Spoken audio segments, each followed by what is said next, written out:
Is that okay? She said it's awesome.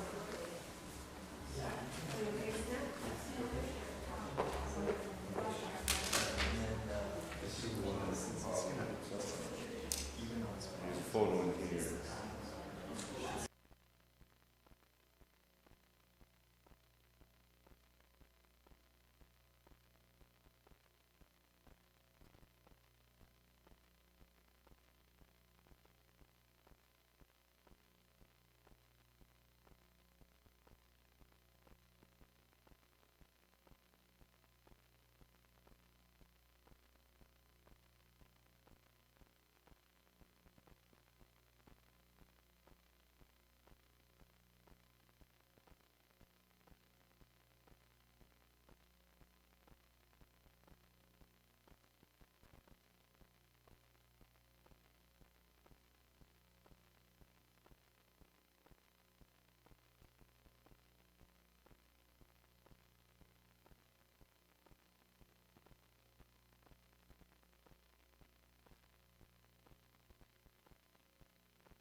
It's too big. What's that pistol? What was it? 357 mag. 460. What do you want to do? Blow a motor out of somebody's vehicle? Hey, you know they stop his car. That's right. That's fine. That's fine. I'll elaborate. I just want to talk.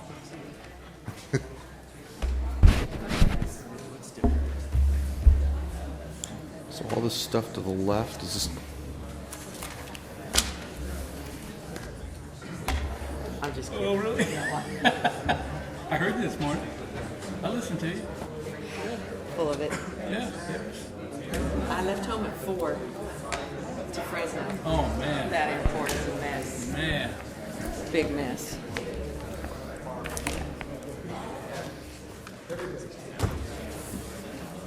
What's up, kids? Do we have email today? Oh.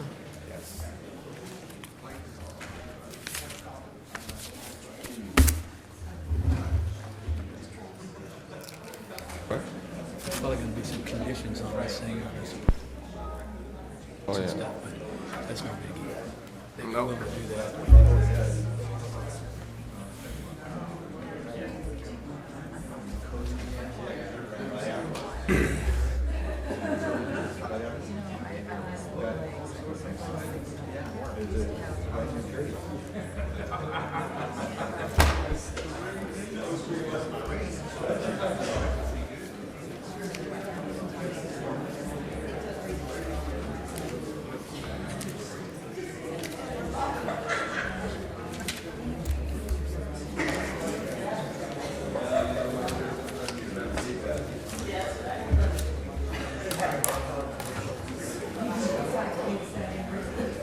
Just do these.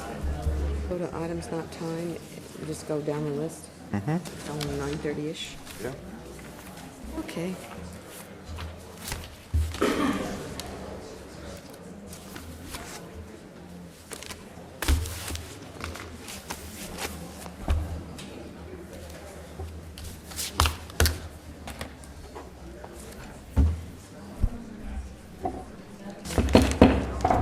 Morning. Welcome to the July 22nd, 2008 meeting of the Tulare County Board of Supervisors. Please join the board and I as we salute the flag and then remain standing for a moment of silence. I pledge allegiance to the flag of the United States of America and to the republic for which it stands, one nation under God, indivisible, with liberty and justice for all.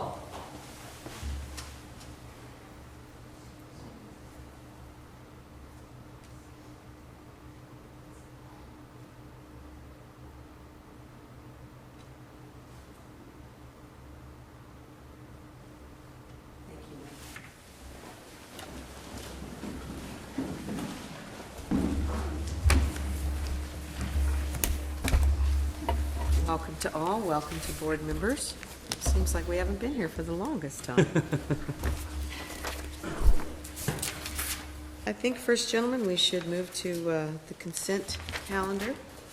Are there any items that anybody wishes to remove? If not, the chair would entertain a motion. Move to approve consent calendar items 3 through 23. Second. Okay, a motion and a second. Cast your votes, please. Calendar passes unanimously. And we will then move to our, we'll say goodbye to everybody that's leaving us.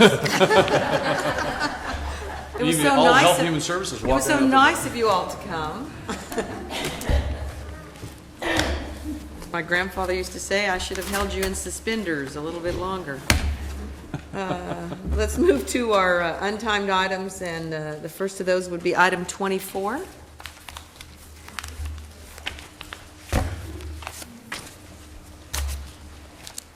Good morning. Teresa Simanis, Chief Planner, Resource Management Agency. This is a request that your board authorize the filing of notices of partial non-renewals for 15 land conservation contracts required to fulfill conditions of approval associated with parcel maps and lot line adjustments. legal descriptions, maps showing each of the parcels, and board acceptance forms for the partial non-renewals are included in your package. Okay, that concludes staff report. Questions from board members? One quick question, if I may. Last week I asked if we could add since they're partially non-renewals and changing their contracts, I'd asked if we could add our standard language that we add to the new contracts, saying if we lose our funding from the state, that they would no longer qualify for I'll call it a rebate. Are we adding that terminology with this action today? If I can field that for the Resource Management Agency. Thank you. We would need to ask them to sign an addendum to their Williamson Act agreement. The board, if it wants, we see no reason under the statute why the board could not condition their authorization of filing a notice of partial non-renewal for that. It is a discretionary action underneath the Williamson Act. So you could condition that, and we would just request that if you wanted to impose that condition, to authorize the Resource Management Agency Director to sign the addendum agreement with the applicant. You have this matter set for closed session if you have any legal questions that you want to ask about it. Well, there is, I guess if I might, there is a question, I don't mind addressing it here in the public, and that is, there was a concern in the past about triggering, if we were to include this language in the contract, that it might trigger the subvention cessation immediately. But is it your opinion that that would not happen under these conditions, under these circumstances? We will have to provide the notices of partial non-renewal to the Department of Conservation. I have no way of predicting what they would do. I would assume that we would also provide them with the addendums to the contracts. Now, they have seen our earlier contracts, the new contracts that we use that have that language in it. Well, and I understand that that's not a problem. We do it from the beginning, but Right. the concern in the past was that because every contract is an evergreen contract, we could just flat out say at the beginning of this year, we're going to, at every renewal, we're going to impose this. But we were advised, I believe, from your office that that would trigger the cessation from the state's subvention.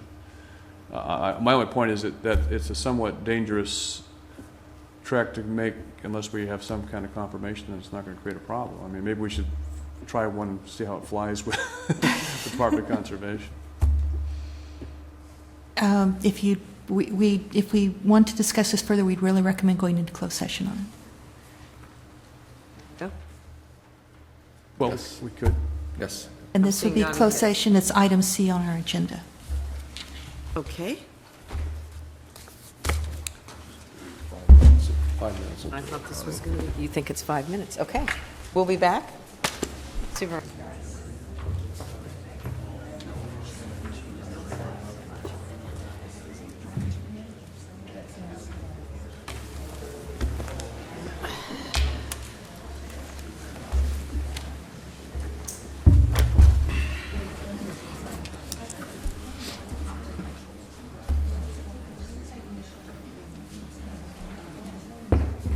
Okay, that was only 5 minutes.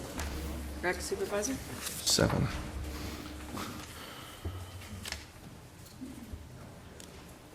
Okay, Okay. well, we're back to the item Item as such. 24.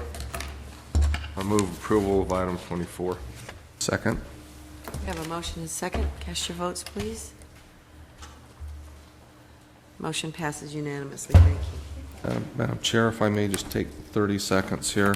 Yes, Supervisor. What we talked about, I think, is from this point forward, not including these parcels here, but from this point forward to let folks know when they come in for lot line adjustments or to renegotiate anything in their Williams contracts, that at that point we would tell them that would become a condition of their contract so that we can start having this condition added into all of our Williams Act contracts. That would seem to be That- in order. That would be the direction to staff. Okay, thank you, Supervisor. Any other comments? Oh, I just concur with that. I think it's a renegotiation of the contract and be an opportune time to insert the language. Okay, thank you. With that, then, we will move to item 25, request from the auditor, controller, treasurer, tax collector. Have we found a good acronym for that yet? ATR. ATR. Thank Okay. you. I'm Rita Woodard, Tulare County Auditor, Controller, Treasurer, Tax Registrar of Voters, ATR. And here, my address is the Courthouse Room 101E. Thank you, Madam Chairman, for having me here, board members, Mr. Rousseau and Ms. Roberts. We're here today to ask for authorization for additional property tax collection locations and changes in the methods of collections. For some background on this, I'd like to remind you of some of the I'd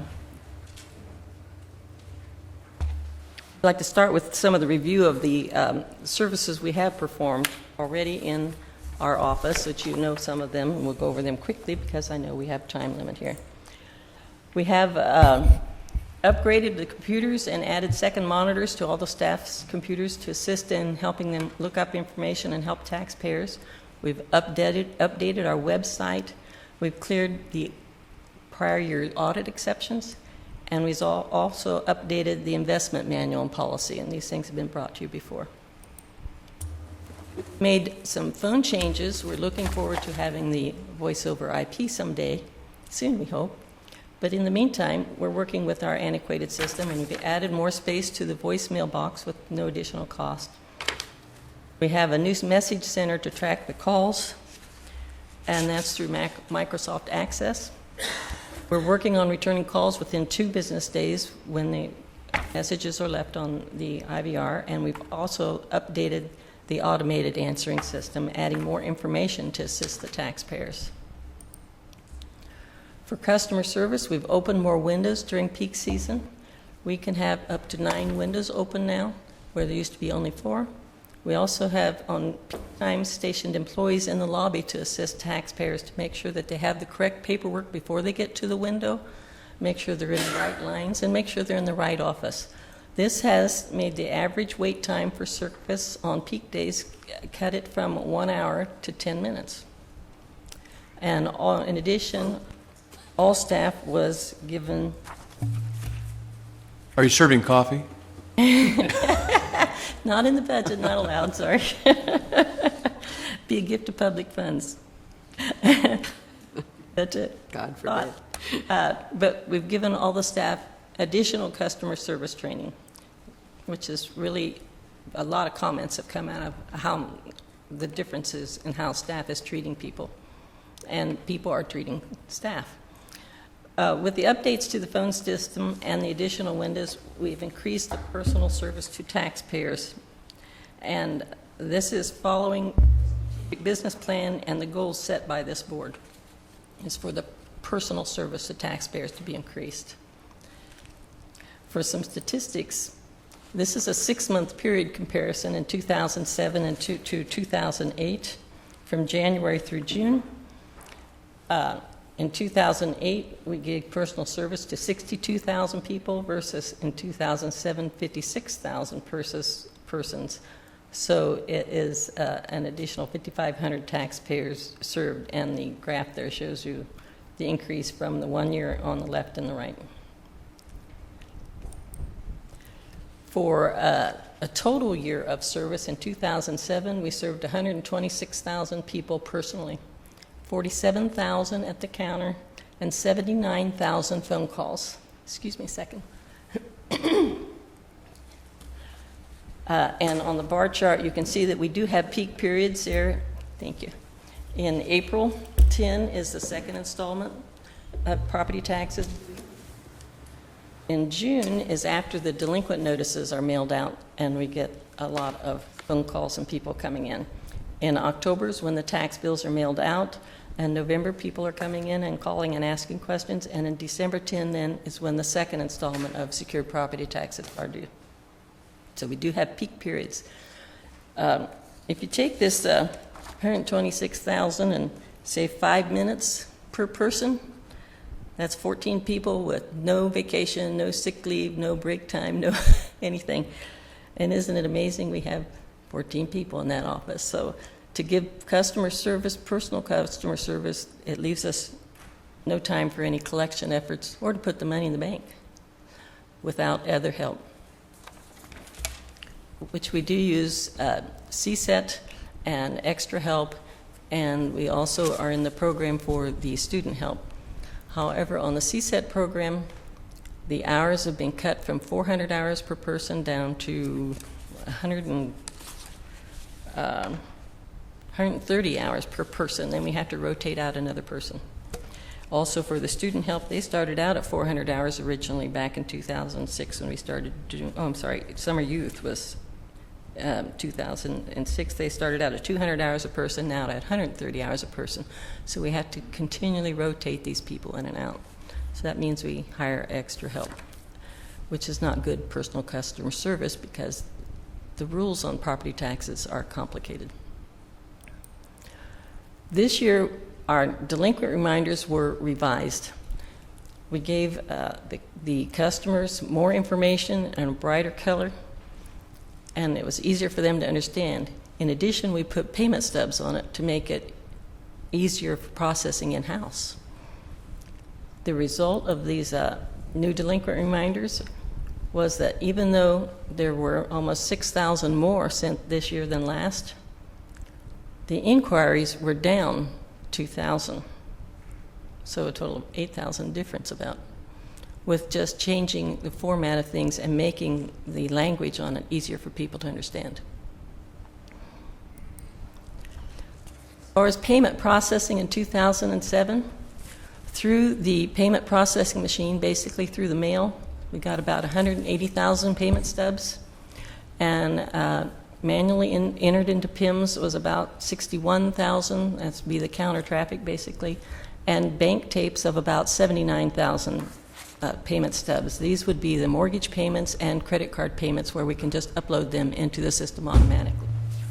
And you'll notice on the graph we have peak periods for these payments of April 10 and December 10.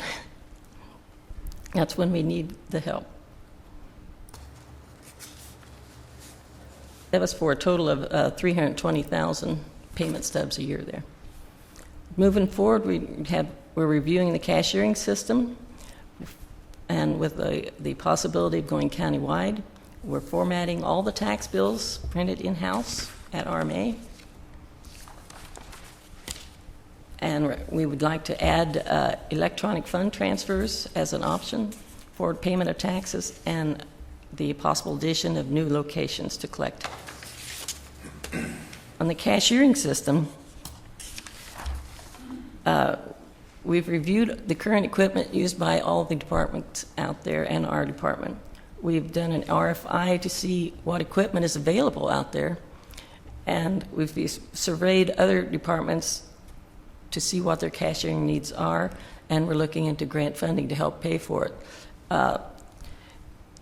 This cashiering system, we hope, would expedite the deposit of funds and maybe have super sites, say, where people will go to Porterville to make their deposits and not drive all the way into Visalia, therefore cutting down on air pollution and other items.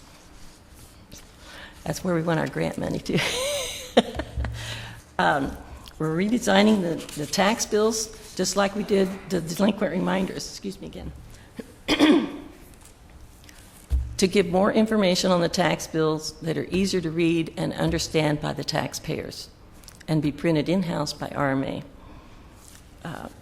We hope that this will help the consumer out there understand what's going on, maybe cut down some of the phone calls and the traffic into the office. Additional options for the tax payments would be through our online services. Now we outsource to a vendor for the credit card services, and we'd like to expand to also include electronic fund transfers or debit cards.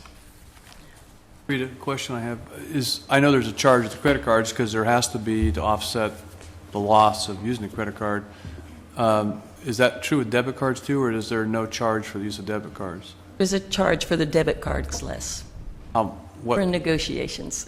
Okay. Is that with the banks that you negotiate, or who do you negotiate? There are private companies that do this. There are some banks that do that, and we're talking with everybody to see what price we can get best. when you compete, you really get good deals sometimes. Yeah, yeah. I was always wondering about that, because I thought debit cards were, and often you go into places, they'll charge you for the use of your debit card, and I've often wondered if that was because they're passing on a charge charged by the bank, or whether that's just a charge that's being implemented by the vendor or the credit There are card. bank charges for that. It depends on which service you choose. Credit card companies are usually the ones who have the debit card services too, and they have their rules, and they don't bend just because we're a government agency. And there are certain laws that don't allow us to reduce the amount of property taxes we're receiving. So we can't absorb that cost under the law as it currently stands. If I can, real quick, you know, and those card companies are very competitive too, because they want you to run those. If you have the higher volume, usually the lower the rate you're going to pay. Some of them are down maybe to 0.5%. Some of them might be 2%. You know, if you have a small business running 2 or 3 cards a month, they're going to charge you a higher percentage on that. So I would imagine if you anticipate a large volume, and these rates are always renegotiable too. If you run a high volume and you can always go back to the company and say, you know, we're running a high volume, we want you to go down a point or two. And the next slide shows our volume. When we first there entered we go. into the credit card service, we had 326 transactions. In fiscal year 2008, we had 3,300 transactions for a total of $2.5 million. So yes, we are in negotiations. It's quite a bit of change, and more people are wanting this type of service.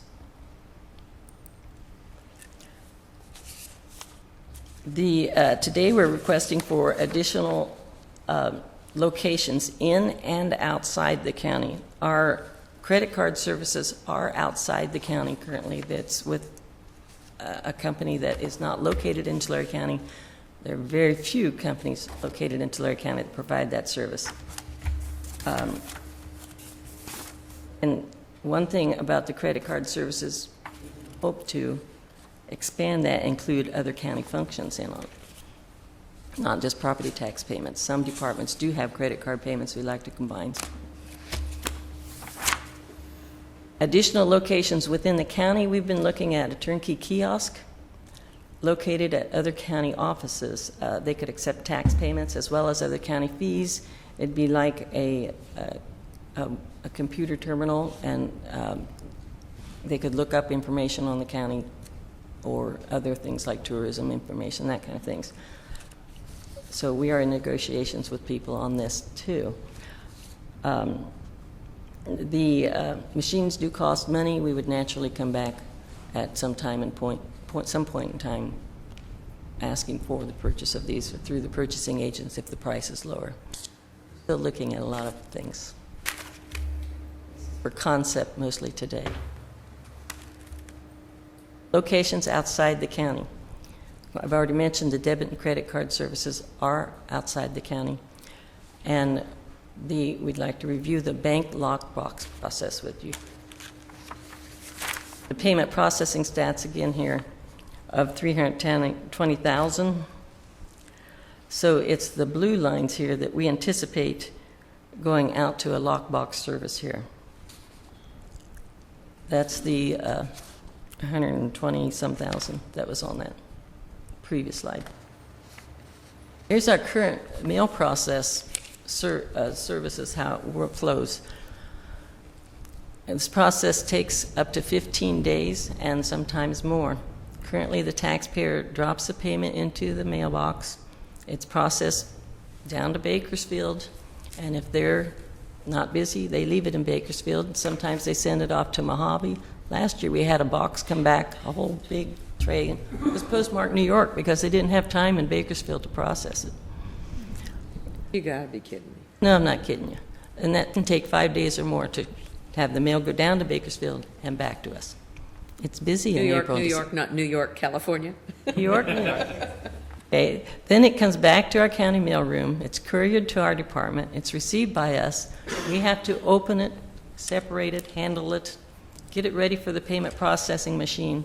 The payment processing machine then encodes it, images it, creates a file that we can upload to the tax system.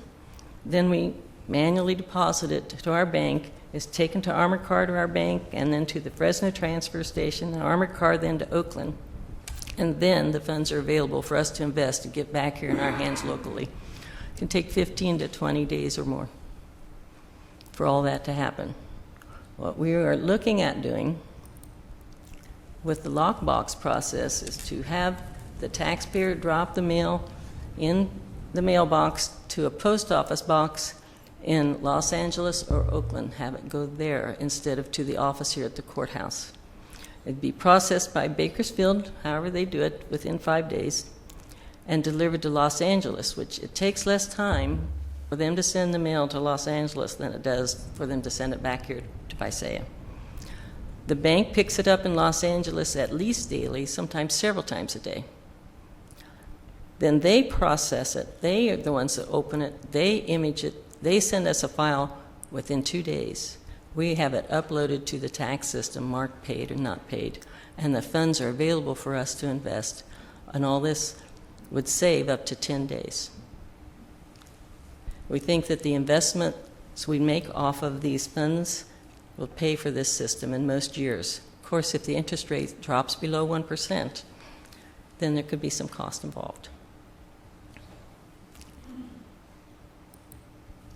But Benefit? just at one point, you also would have some offsetting savings. Right now, you're doing this work in-house.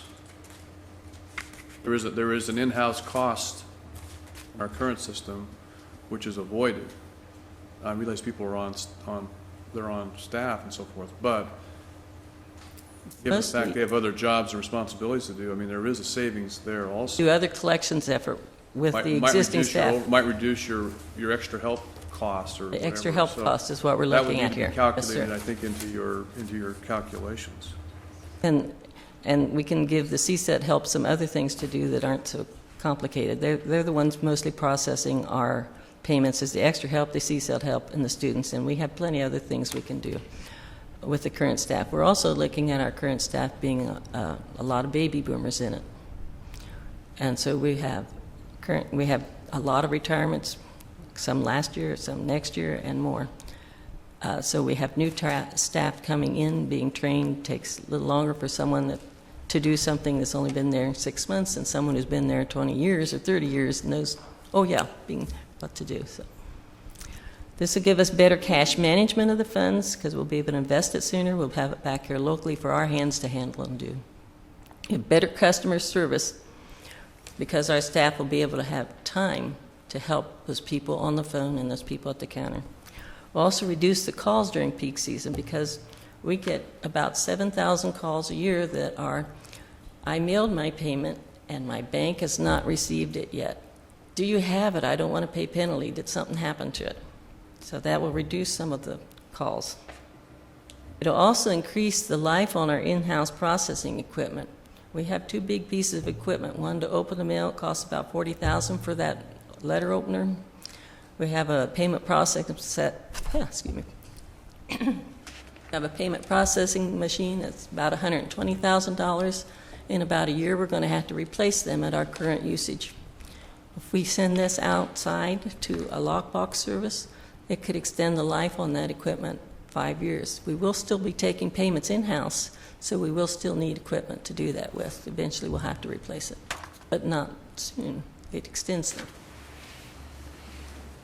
Like you have a question. Well, I'm looking at that 5 days from here to Bakersfield line, and From here and back. Huh? It's- And from yeah. Dinuba, mail goes to Fresno, and it's overnight. I mean, when I send something in the mail from my home, if I'm sending it to the court in Fresno or something like that, they have it the next day, Sometimes. Sometimes. pretty consistently. But my thought would be that, that would be something to look at too, is maybe rather than having it go to Bakersfield, it might make more sense to, Not our choice. It's a U.S. Post Office oh, choice. that's true, they stick it in the mail, that's right. Yes. Unless you'd like to take them all home every day at the end of the day, sir, Santa Claus. and route them to Dinuba. They just closed Too bad, 'cause that's a long time, 5 days to get from here to Bakersfield. the post office just closed a service center in Fresno. So Dinuba may not go to Fresno anymore either. Our goal is, your goals, is better service to the county taxpayers. Get the money back here for investment sooner. To have, keep the cost lower to the taxpayers. And to work with the new and current technology to streamline the office workflow. Okay. Currently, in our budget situation, we can't add staff for this. We don't have the space for them either. We're sitting on each other's laps as it is in there. And so, and we believe that this will pay for itself in most years. And we'll continually look at it. If we decide it's not working or if it's costing more than we thought, we'll turn around and bring it right back. So that's the end of the presentation. Here today, I'll read you the formal request for the board pursuant to Revenue and Taxation Code 2613, which just took effect January 1. That's why we're coming now.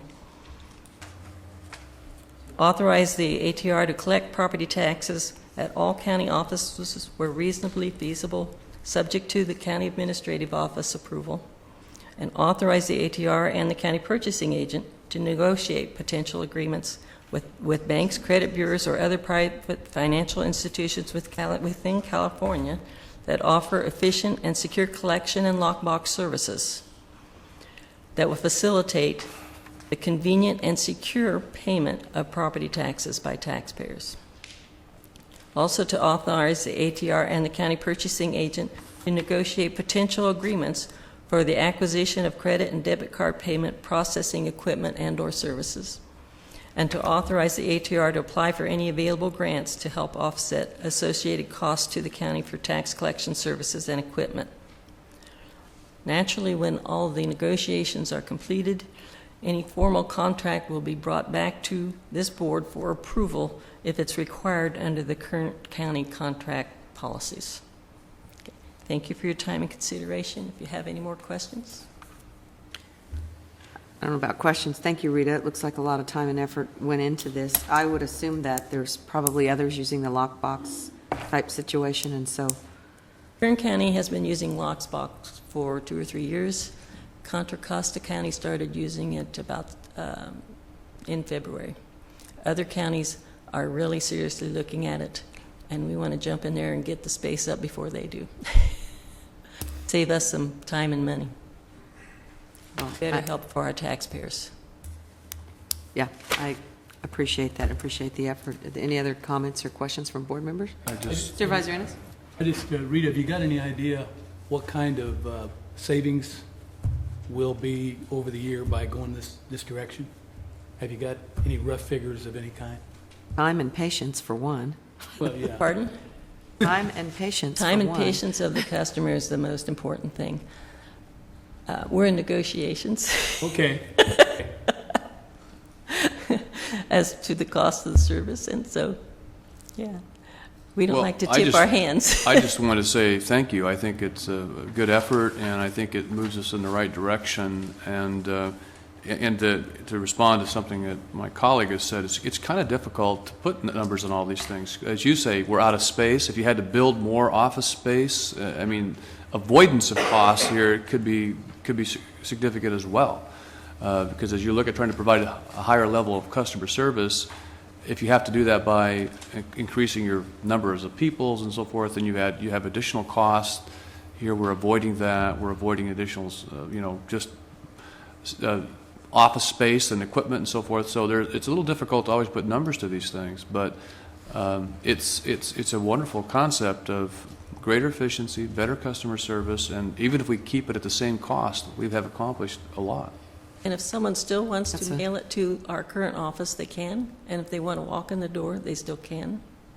If they want to mail it down there, it's just convenient for them, too. Savings aside, savings are always good, even if there wasn't just the increase in customer service, and I should think would be wonderful. Ditto and ditto. Okay. But I'm thinking another acronym for you might be ATRACT, you know, ATRCT, ATRACT. Yeah, kind of like an 8-track type. We've been trying to come up with some A-track. I've already accused him of being the golden boy today because Madam Chairman, I move approval of this item. he came back all golden with his tan, so we'll let his idea stand for now. I have a motion, and do I have I a second? second it. Motion and a second. Cast your votes, please.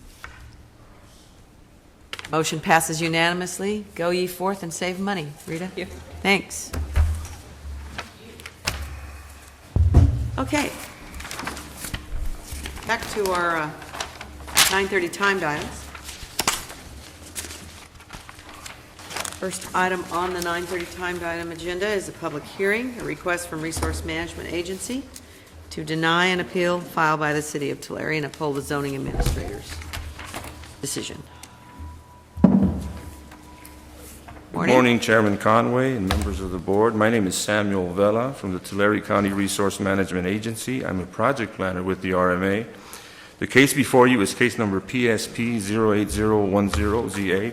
We request that the Board of Supervisors deny an appeal filed by the City of Tulare and uphold the zoning administrator's approval of PSP 08010 to allow temporary use 2 years of an RV as a dwelling unit on an approximately 7,500 square foot parcel in the AE20 exclusive agricultural 20-acre minimum zone on property located on the east side of Road 96, South Pratt Street, approximately 525 feet north of West Wade Avenue, southwest of Tulare.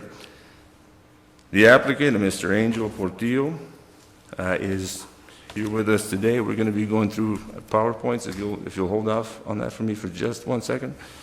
The applicant is a Mr. Angel Portillo.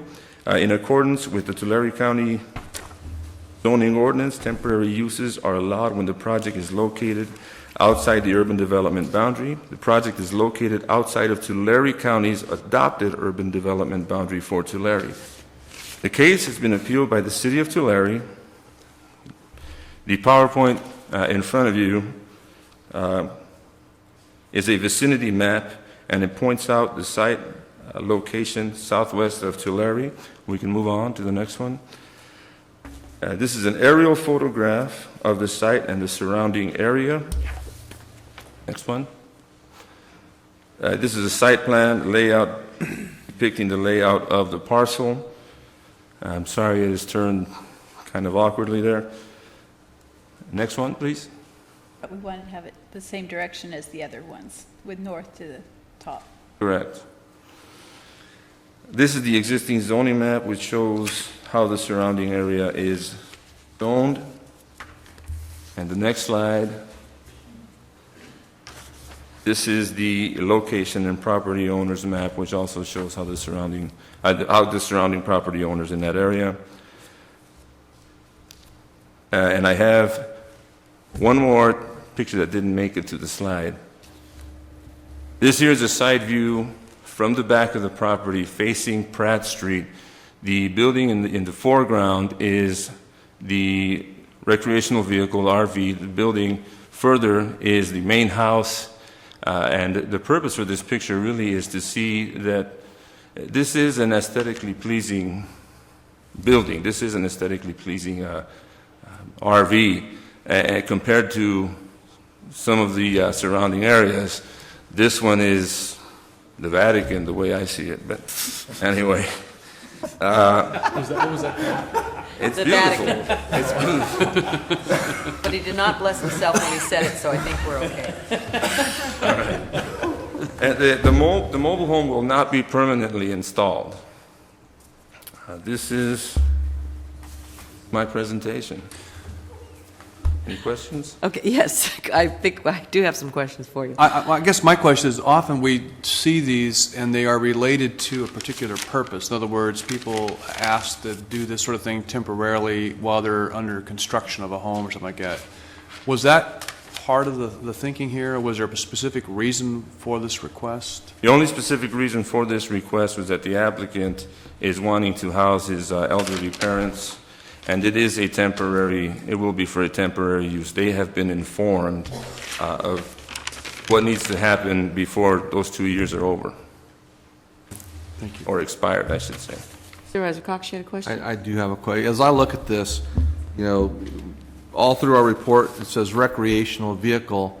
That looks like a mobile home. It doesn't look like a rec vehicle. A rec vehicle I see that has I consider with an engine and wheels on it, and I don't see where you could have an engine on this thing with wheels. Why are we calling this a recreational vehicle instead of a mobile home or a portable The home? application that was filed was ambiguous. They used RV and mobile home interchangeably. Yesterday, we went out, some further discovery, and did some measurements inside, and you're right.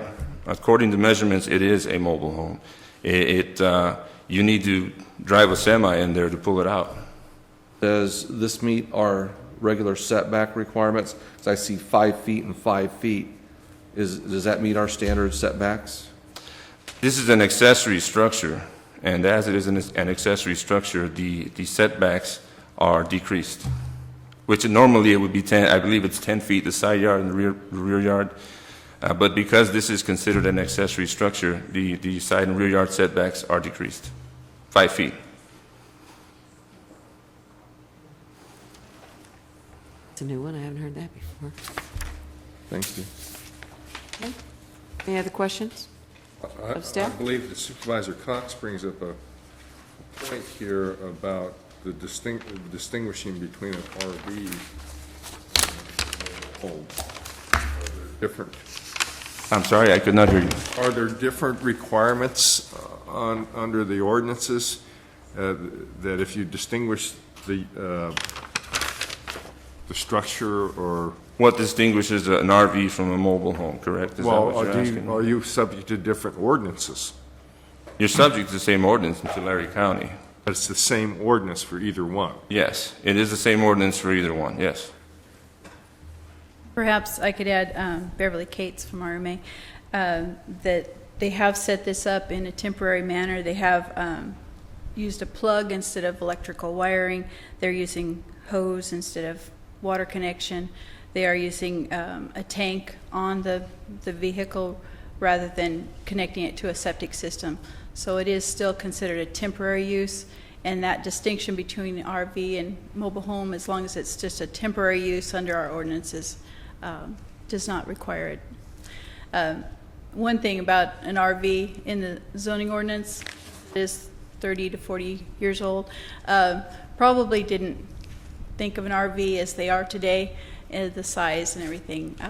It describes that an RV in our ordinance as less than 200 square feet of livable area, and they just make the distinction of you subtract out bathrooms, closets, kitchen cabinets, all that kind of space. It has to just be walking space within the RV. So this one was slightly over 200, but it just does have a small loft that's short, so that does add additional square footage for that. As I So read the it, old if I, definition was a streamlined trailer. yeah, if I can, as Yes. I read this, I expect to see a Winnebago or a Streamline, you know, sitting on jacks, and that's not what this And is. it does still have the wheels on it. It doesn't, that wasn't removed. This is probably very similar to the kind of things that we see over in the Kings River, the issues over there, where they're designed to be still considered a recreational vehicle, but they are in fact intended to be, if not full-time residences, part-time residences. Okay. Any other questions? If not, this is a public hearing.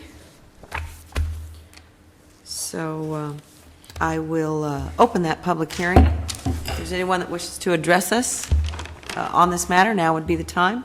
Please come forward, give us your name and address for the record.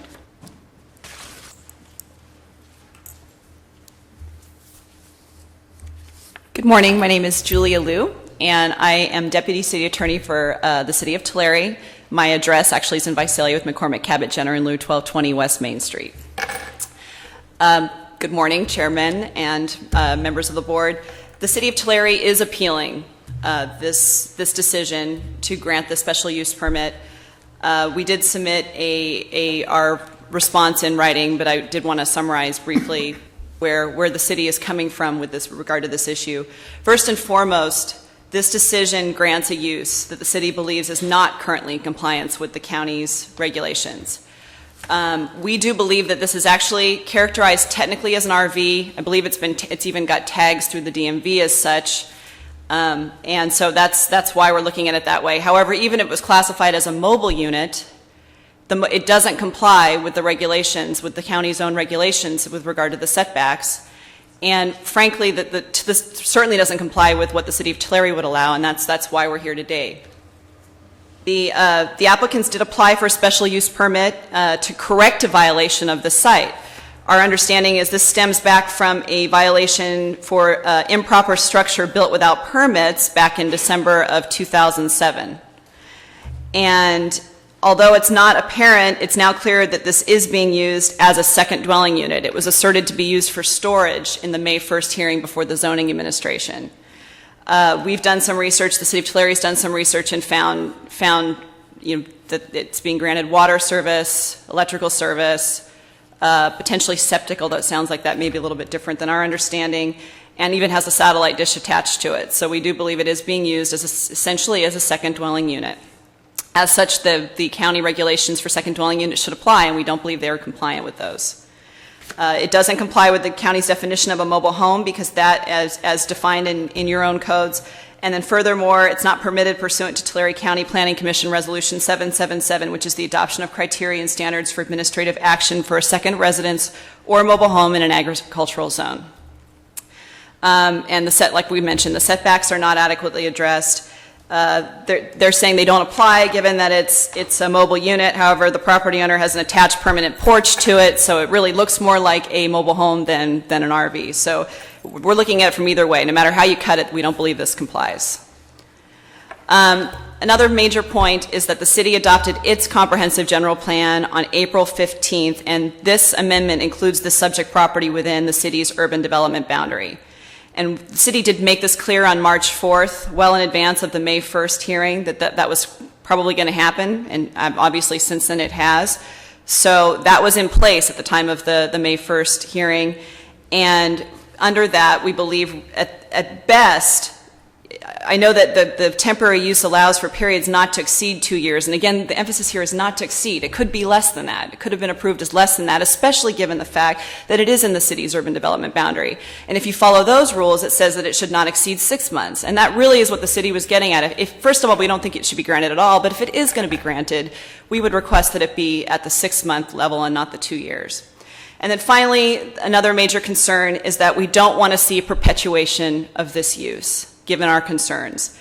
In the event it's allowed, we're requesting that it be modified to allow no additional extensions. So that's clear, because if you look at the language in the special use permit itself, it says that although, yes, it shouldn't be allowed for more than the uses, it can be applied, and extensions can be applied for and granted. And the city is concerned that that may be what happens here, and we strongly request that that not be the case, that if you're going to allow this, that it be modified to the 6 months, and that it be really clear from the permit itself that no additional extensions will be granted. I thank you for your time very much. If you have additional questions, I'm here to answer them. And also, we do have the Planning and Building Director for the City of Tulare, Mr. Mark Keelty. He's here, as well as an Associate Planner, Susan Simon. Thank you. I do have a Supervisor question. Worthy? Chair, Council, is it this is just recently adopted as the within the urban development boundary? It was developed April 15th, so which actually, is if I recall, that's a 20-year horizon. yes, I believe so. Is it anticipated that the city would annex this property within the next 2 years? I don't know if it's within the next 2 years. I can ask the planner to speak more in depth on that. You know what our intentions are? I don't think there's any present intention. Thank you. You're welcome. Supervisor Cox? I've got two questions. So your statement was your general plan is complete? The general plan has been adopted. Has been adopted. It's my understanding that it was still in the process. It was adopted on April 15th. I believe somebody's appealing it, but it still was adopted on April 15th. Okay. And then, did you come with any authority to take the Matheny tract in as a trade? I don't have the authority for that. Well, I would be willing to negotiate if you were here to do that. Other than that, I'm not. I've been trying to do that for years. That was Okay. it. Any other questions? No? thank you. Thank you very much. Anybody else wishing to address the board? Okay. Seeing and hearing none, then I'll close the public hearing, bring it back to the board for discussion and possible action. Madam Chair, if I may, I really thought this was a Winnebago or something along those lines, and seeing the picture helped me I know decide. you did per our conversation yesterday. And with the apparent no intentions to annex this within the 2-year time period, I don't see why we would deviate from a staff recommendation. So I would make the motion to approve staff recommendation by denying the appeal. Second. Okay, with no modifications to the, Before we go to the vote, yes, can I discussion. ask staff to put that aerial back up?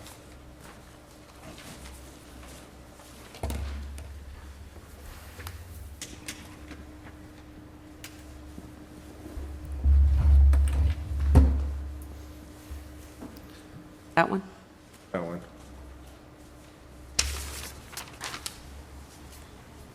Thank you. Picture's worth 1,000 words. Okay, if there's no further discussion, then I have a motion and a second. Cast your votes, please. Motion passes unanimously. Thank you all.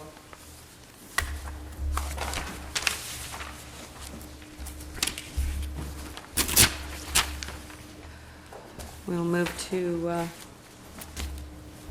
item number 2, our second public hearing.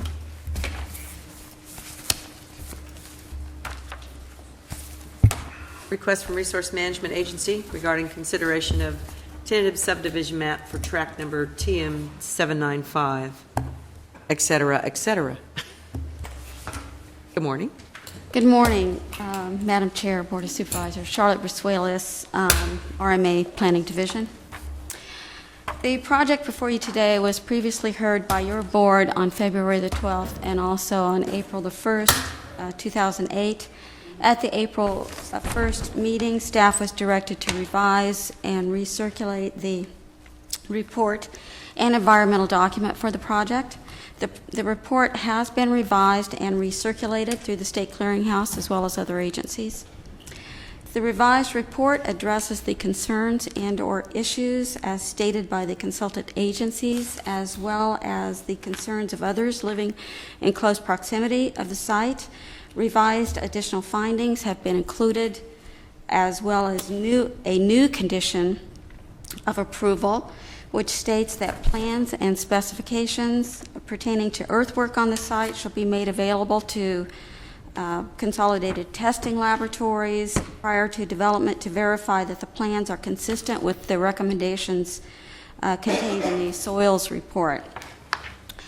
Additional correspondence that was not included in the staff report at the time of preparation was received from the Department of Fish and Game, the Native American Heritage Commission, California Department of Food and Agriculture, the Tule River Association, the Regional Water Quality Control Board, and a local property owner indicating support of the project. Additional correspondence was also received last night, yesterday, shortly before 5 o'clock, which I believe has been passed out to you, was passed out to you this morning from Mrs. Johnson, addressing her concerns in the environmental document. The issues and/or concerns as stated in those letters of correspondence have been addressed through the public hearing processes and in the revised report for this project. In addition, the applicant is responsible for obtaining any required permits from other state or federal agencies, if applicable, to the project site and the proposal. One of the letters that was received, which was new, was from the California Department of Food and Agriculture, in which they indicate their support of the project, specifically in regards to dredging of the pond because of the problem of the hydrilla, which is a federal and state-listed noxious weed. which was discovered on the Costa Ponds in 1996.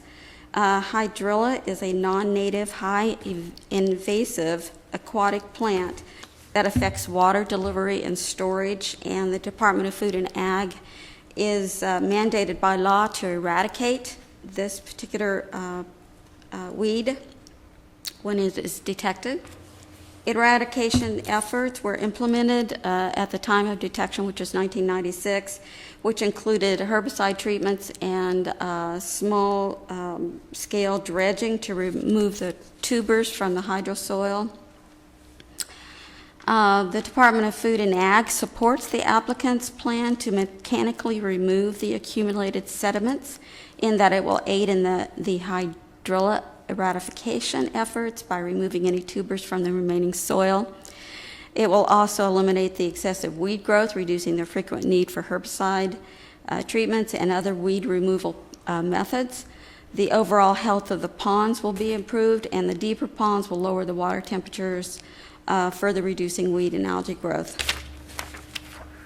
I do have the previous PowerPoint for this project that you have reviewed before. I have that if you would like to see it.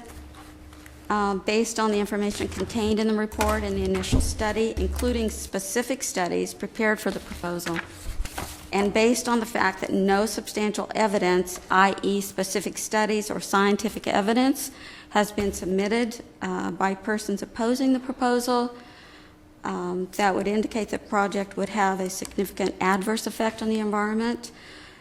Staff feels the mitigated negative deck prepared and approved for this project is adequate.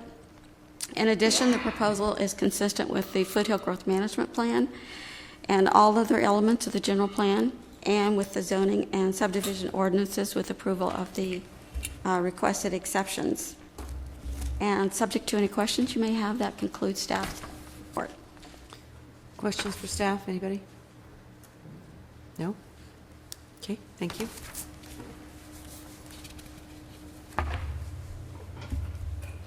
No questions for now. This is a public hearing on this matter before the board. Supervisor Cox is requesting, I don't know that we have our time clock ready, but I will try to diligently watch the time, and as usual in our meetings of this type, we allow 3 minutes for testimony. So I will open the public hearing for those wishing to address the board. Now would be the time.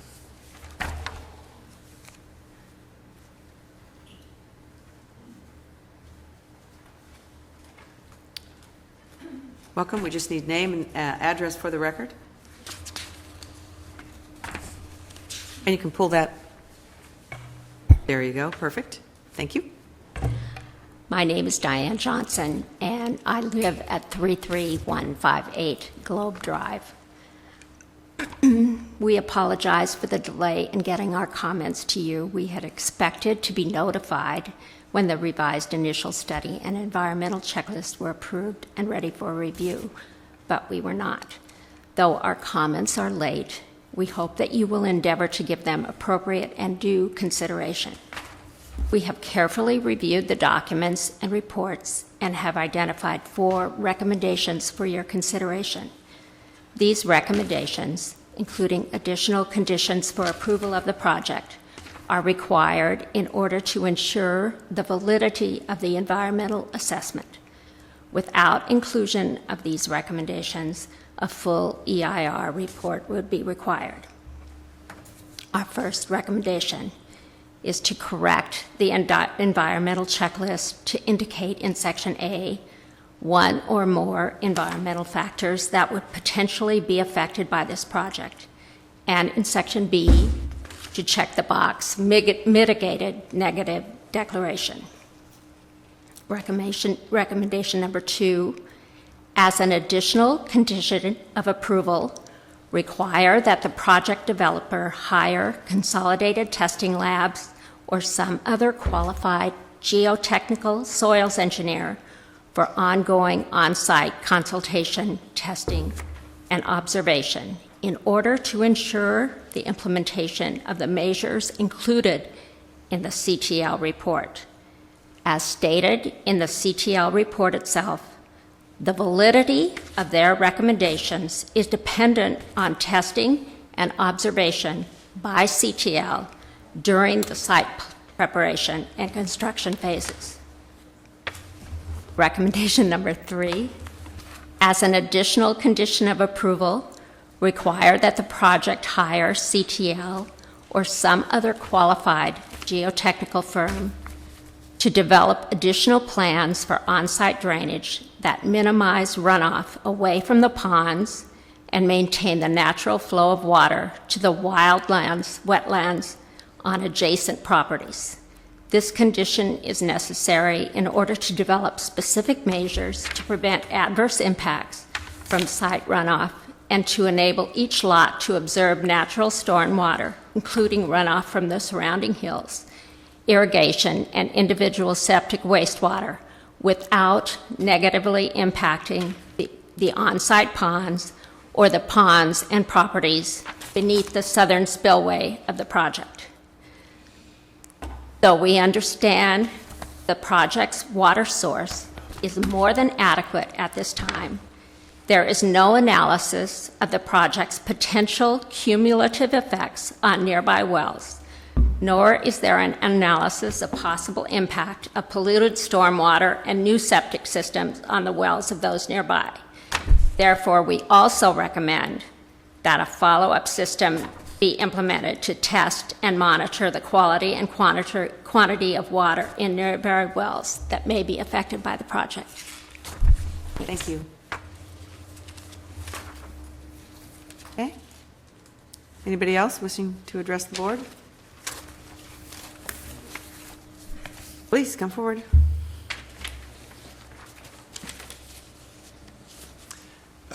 Thank you for letting me address the board. My name is John Brockman. I have lived next to the Costa property for about 30, 40 years, and I'm one of the few that are in favor of the project. The situation that I see that we have here, we have two choices. We have a campground and we have Costa's development. Over the years that I've lived here, and first of all, let me say this before I want to thank the Costa family for the job that they have done for the years in giving us a quality campground and business area next to where we live, that it was always safe and run well.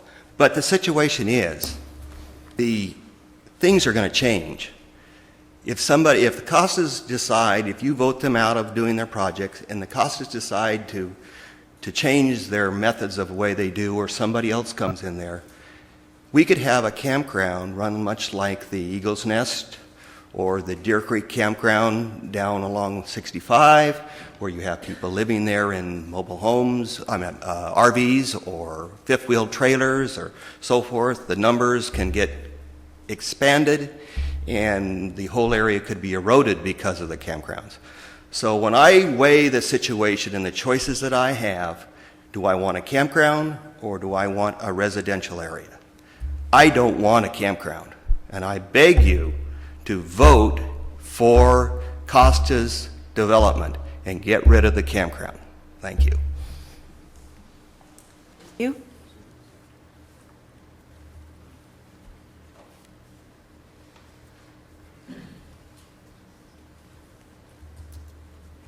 Morning. Morning. I'm Jim Winton. Business address is 150 West Morton. George Costa and members of the development group are also in the audience.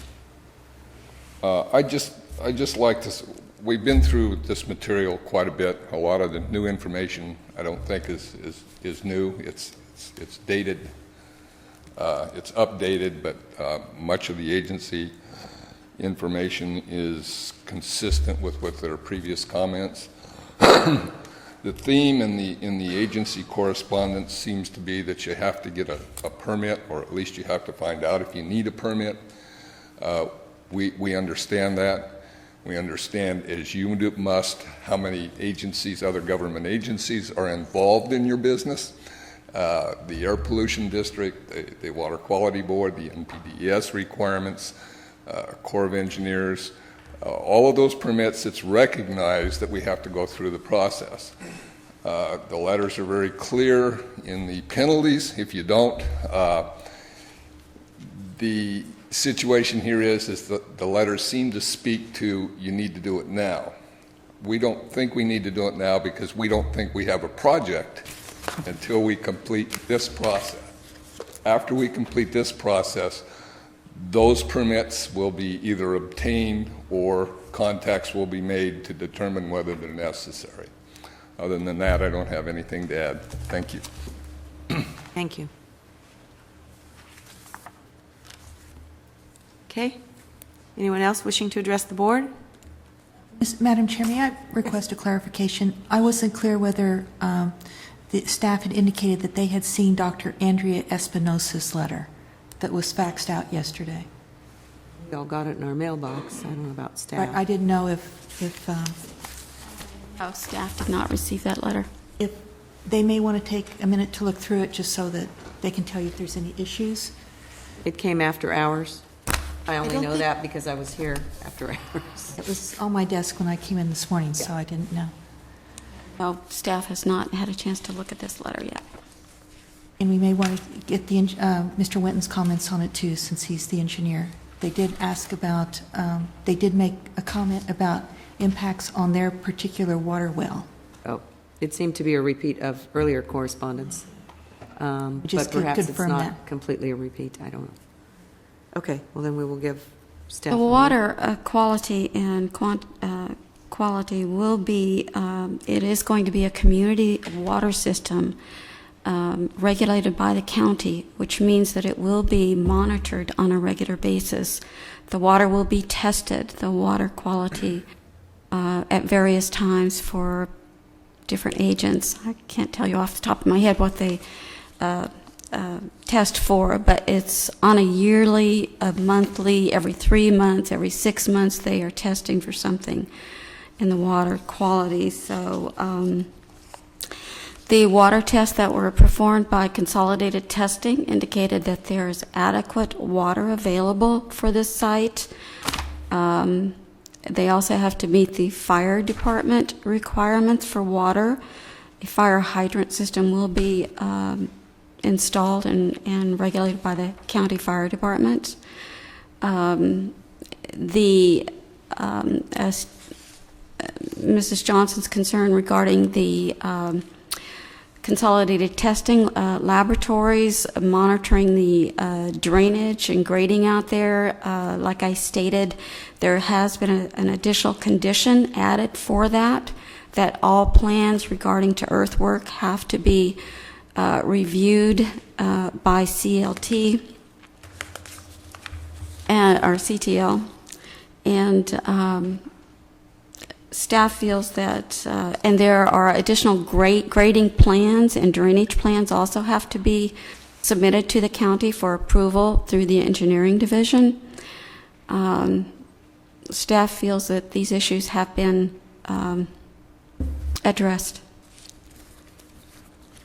I believe our only concern with the letter was the water quantity, and staff has indicated that they have documented adequate. According to CLTs, the percolation test and the water test.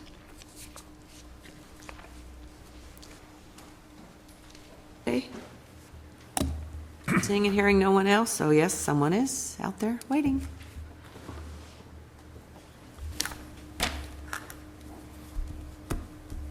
Thank you.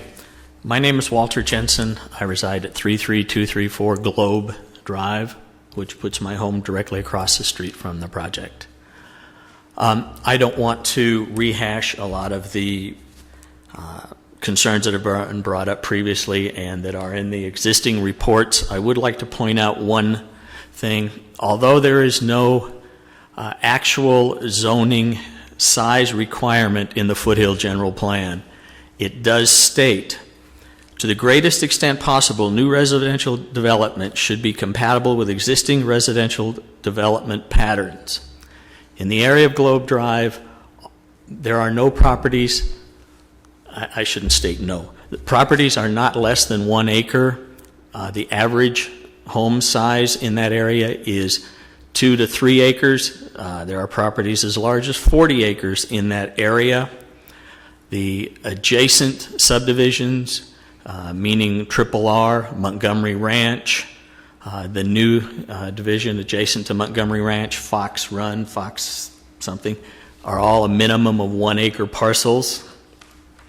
The proposed project is parcels of from approximately 1/3 of an acre to 2/3 of an acre. This does, in our opinion, does not match existing residentials. This is a much higher density than the area. Someone on this board stated that putting 25 homes on a 27-acre parcel was not high density, but you did not take into consideration that at least 50% of that is going to be underwater. So actually what you have is 25 homes on 13 acres, which again brings us well below the existing, brings it outside of being to the greatest extent possible with the existing areas. Thank you. Thank you. Okay. I'll call once again. Anyone else wishing to address the board? Now would be the time. Okay. Seeing and hearing none, I will close the public comment section, bring it back to the board. I believe we also, this is on closed session, should we need it? Right. Just for the board's consideration. Madam Chair, these type of projects that are somewhat in a sensitive area have been getting a lot of scrutiny by the state of California, by the different agencies, and I will say that they'll continue to get that scrutiny. And the developers and landowners who live in these areas will be subject to more and more reporting requirements and be held to stricter standards than they have been in the past. By saying that is, I believe that by the time the developer gets through all the hoops he has to go through, and the new owners realize the amount of scrutiny the state of California is going to put on them forever, I believe that the subdivision will meet the standards of whatever the state's going to dictate in this, and their requirements are a lot stricter than the county's. And the one thing that bothered me about this whole project was not so much the subdivision, was the fact that the state of California now believes that they have jurisdiction over private ponds. So that means if you ever put a private pond in on your property, the state of California Fish and Game thinks they own it and can direct what you can do with it. I think that was probably the most disturbing fact that came out of the study on the subdivision. I do not have any objections to this subdivision. I live in an area where we have a lot of 5-acre parcels, and I'd rather have our population in the rural areas condensed to where we can provide better public safety service to those areas. So I do not have any objections to this project. Bring up a very good point. When I was at the National Association of Counties last week, there was quite a discussion over navigable waters, a discussion that was not solved nor ended. They probably would consider this navigable waters. So you were going to comment, Supervisor? On the fact, too, that you're cutting down the size of these lakes, you're actually making them deeper, so we do get more groundwater recharge, and we're losing less water through evaporation. There's been many things put into this that the average person, I don't think there's anybody in Triple R or along Globe Drive that have engineered septic tanks, not to my knowledge.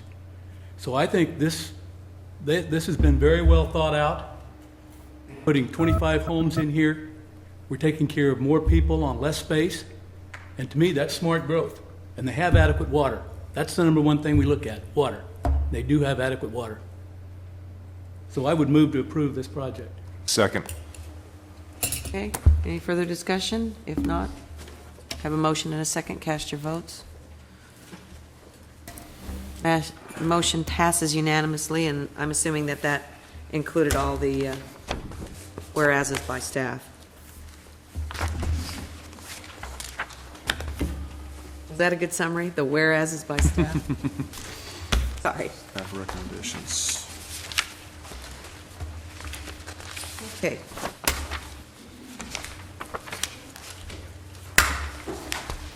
We're back to more untimed items, if I can remember where I left off. 28.6. We're on item 26, would that be it? Okay. Item 26, request from Information Technology, or IT, if you will, to approve lease purchase agreement with Key Government Finance.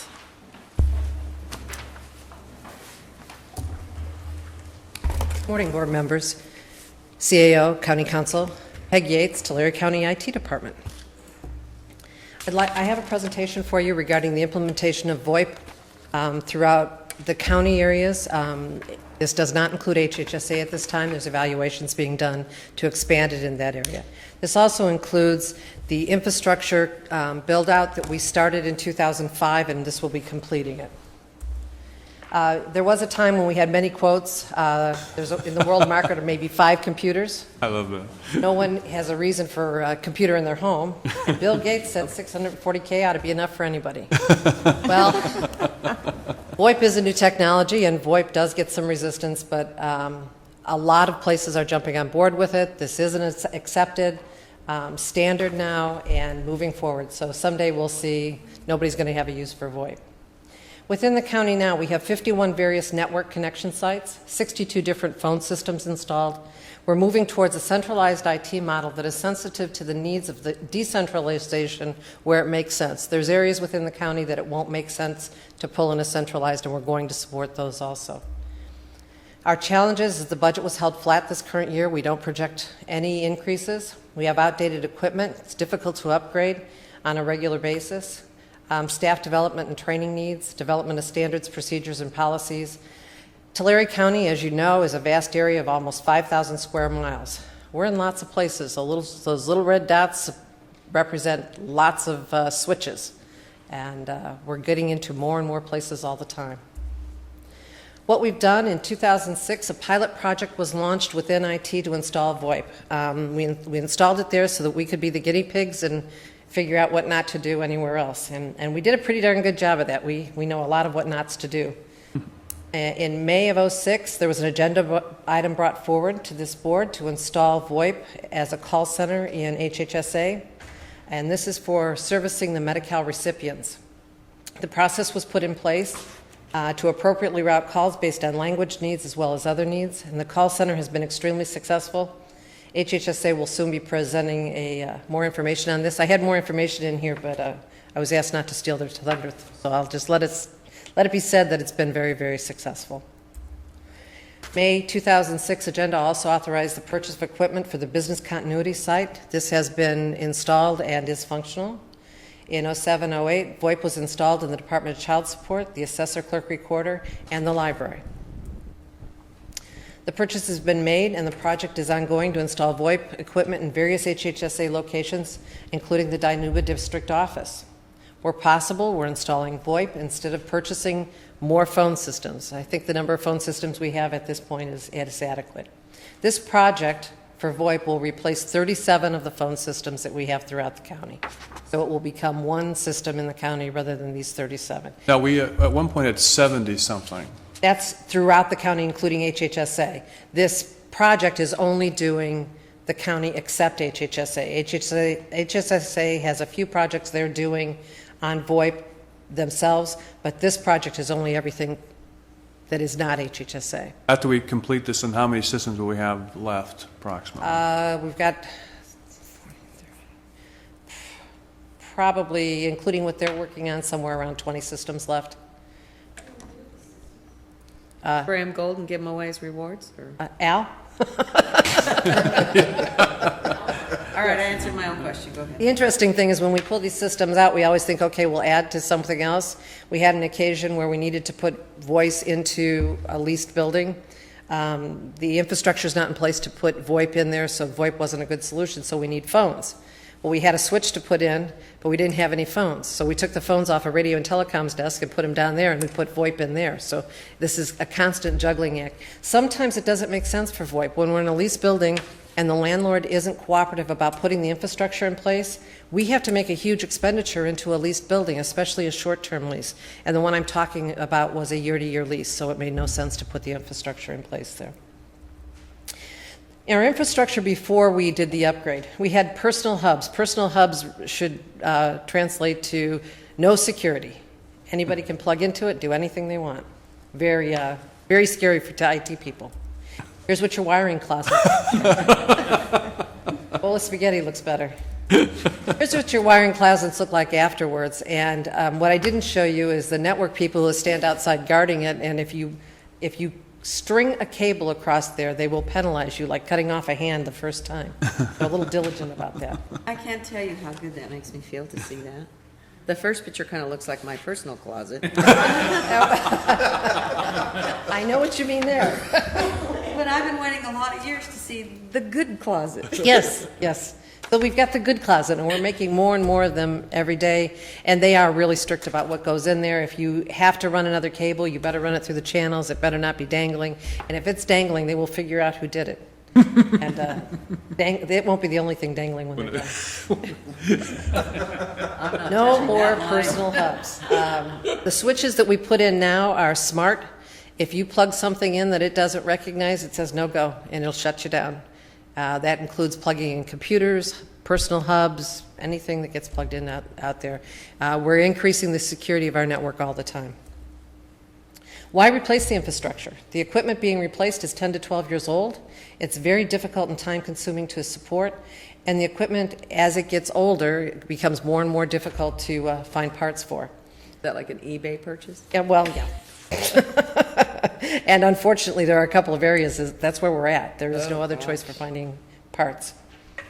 For many years, we've supported multiple disparate networks. One network is lower capital and operating costs. We get everything running across one wire, and actually it's more than one wire because we build in redundancy, but the costs are reduced. This project goals for Tulare County: complete the network redesign project started in 2005, provide a powerful IP-based communication system of data, video, and voice to increase the reliability and productivity, provide tools to increase productivity throughout Tulare County, and improve the communication within Tulare County. Develop technology procedures, policies, cooperatively with the various departments of Tulare County, stabilize and improve the infrastructure in Tulare County, and reduce the annual cost paid to Verizon and AT&T. What functionality do you get with VoIP? Well, you get everything that you're used to: call waiting, call forwarding, conference calling, three-way calling, all those kind of things at no additional cost. Every one of those that get added onto your line right now is an add-on cost, and $1.50 here and 75 cents there, and it really does add up. It also provides neat features, and one of the first thing everybody does is figure out what ringtone they want. You can tell the new office. You've got ringtones going off everywhere, and people are playing with it. A county directory of everyone on the VoIP system. So rather than having to find that card that tells you what the number is, there's a directory you go to, you punch in either first or last name or a portion thereof, hit search, it'll bring them up and you dial. There's also a personal directory where you can store phone numbers that you often call that aren't necessarily going to be within the county system. There's a Meet Me conference, which provides you the ability to have people outside our VoIP system join a conference call without additional charges. Right now, you can set up through an 800 number where people dial into it. We basically can give that same functionality, but it's on our backbone. It's on our, it's dime we've already spent. It's not a dime we keep spending. It also has the ability for the receptionist to actually visually display everyone's status of their phone, and then on a drag and drop, she can transfer the calls to the appropriate person or voicemail. It's an easy way to monitor and manage that system for the receptionists. Integration into your voicemail. When you get a voicemail, not only can you dial in and pick up voicemail remotely, but if you're online, you can pick it up through your email system. If you have a BlackBerry, you can listen to your voicemail that comes into the county on your BlackBerry. It comes in like a regular message. You open the attachment and you listen to it. So, one more thing to do while driving. No, we don't do that. if you're doing it, do it hands-free, please. Okay. We often get requests from departments where they want a history on a phone number, what calls came into this, what calls were made from this. Currently, I hate to admit, but there's often times where we can't provide this at all. If we can provide this, it's been weeks sometimes. I walked into Network yesterday, asked for a report on 2 lines, and in less than 5 minutes, they were in my email. So every call, history on every phone? Yep. Oh, that ought to be interesting. yeah, sometimes it is, really. There's something called single number reachability, and you can set it up so that if someone calls any number that you have programmed into the system, it will continue hunting for you till it finds you or ends up in voicemail. So if you're leaving your desk and you have it set up and you want it to follow you, you can set it up that it follows you. Sometimes I think the phone follows me too much. The voice system is a redundant system, which means we have failure. If we have a failure somewhere, it will automatically transfer over somewhere else. We have UPSs included. So we have standby time with the voice systems. PRI, which is a technology used for VoIP, redundancy is also planned. So if a trunk fails, it automatically rolls over to another one. Another issue that we have is currently when we get a 911 call on our system, we often know what building it came from, but we don't know where it came from. This will be able to tell us where that call came from. So, we just had a call the other day in the basement. It came from the basement, and what we had to do is a physical walk around to see, is everybody okay? Do we have a problem somewhere? Where does VoIP save us money? Well, Centrix lines are reduced to a minimum, and right now, every line that comes in is a charge. Inter-county calls are run on our backbone, reducing the toll charges. If you need to call Porterville, that's a toll charge right now. And if I remember correctly, we had almost $75,000 in toll charges last month when I looked at it. Last month. Last month.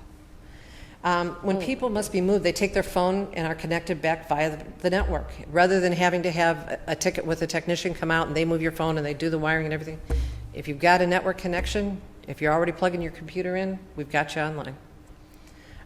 Reduction of the equipment needed. You only need the data switch. You don't need a phone switch and a data switch now. We used to have phone lines that went nowhere. Pardon? We used to have phone lines that went nowhere. I suspect we still do. And that's the other thing that this will address is that we are going, as we go through and implement VoIP, we go through and find all the phones that they think go there, and then we identify the main number that keeps being transferred. It follows the VoIP system, and everything else gets disconnected. We are trying to make sure we don't disconnect elevators and things like that, but oops, I'll be the one stuck in the elevator going, let me out. This is a cell phones are there. Exactly, as long as the cell phone works in the elevator. There's a few it doesn't, so I'll let you know where those are. Until we're done, stay off those elevators. This is what Centrix graphically looks like. So every line, everybody has a line, but only the blue lines are really being used. When we go to PRI, PRI takes those lines, and a PRI can actually have 23 active calls. So where you had 23 lines, you can now have that on one line. So it's a different technology, and it allows us to reduce the costs. I'm not going to pretend to understand it, but I know I like it. That's why I gave you a copy. The Centrix model, again, is a per-line cost, approximately $12. There are some that are higher than that, significantly up to $27 or $30 a line. There's some that are a little lower, $8 to $9 a line. Number of phones is supported is 1, cost per phone is 12. With the PRI or VoIP model, the cost per PRI is $144. Number of phones supported is 115, so the cost per phone goes down to $1.25 per phone. And every one of those phones, of course, the director has the option of what they want to be available to their employees, but it's no longer what they have to pay for, it's what they want, what they feel the business need is. That's the base cost. Yes. But then you have all your other charges on top of that. Yes. This isn't Long things distance, like your charge calls, all the other all that's functions that's in addition to that. Yep. But this reduces that, correct? Reduces Don't that. have those charges. The city of Sacramento saved $10 per month per line on 3,800 lines for a savings of $456,000 annually. In there, we show some savings on the additional costs. So this is what happened when they put it in. County of Stanislaus per line costs were $23.80. They reduced them to $8 to $16 per line. El Camino College, 1,600 phone lines, savings of $300,000, and it goes on. I'd like to see us add Tulare County to the list of areas seeing savings. Wide area network is really what this is running on. CalNet 2 contract was signed with AT&T for delivery of internet services to Tulare County. We're doing installation of bonded T1 lines, which is where you take, right now we a lot of times put one T1 line in. The delivery of service there is a narrower band. We take them and tie them together. We give a broader, a bigger pipe to that area. Secure wireless solutions are being implemented. Transfer point-to-point connections to channelized DS3. I know that's really technical. As our connections that are being installed, the important part is we're reducing cost by 50%. Cisco solutions, routers and voice gateways to connect new high-speed WAN. The core was replaced in 2006, and it is a Cisco core. PoE, and that's really, that's power over Ethernet, and voice has to have that. All the switches we've been replacing have been PoE. We've been planning for VoIP, and that's what we've been purchasing and installing. VoIP and centralized call manager solution across our entire county.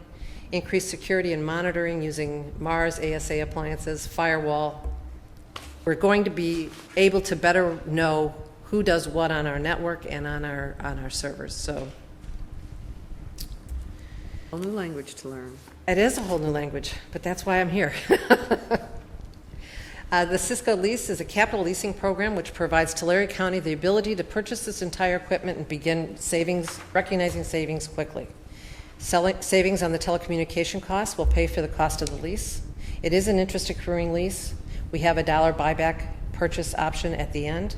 And we're able to purchase multi-year SmartNet. SmartNet is our licensing and maintenance agreements. And when we purchase a multi-year, we save money on it. The benefits is a solid infrastructure, reliability, improved productivity, ability to integrate newer technologies, improved methods of communications using the web, email, and phone messaging, an important investment with cost savings in comparison to the maintaining of the old technology. One more thing, we need to make sure you have lots of spaces for lots of boxes. This is what my office will look like when we get delivery on the Cisco equipment. It will be stacked to the ceiling. I'd like to introduce a couple people to you. We, as the IT department, thank you for your time. This is your new IT department. And I'd like to introduce Susan I never could pronounce your name after 40. Kazan. Susan is the only VoIP professional within Tulare County.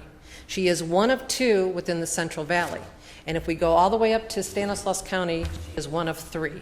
We are very fortunate to have Susan. Is she heavily insured?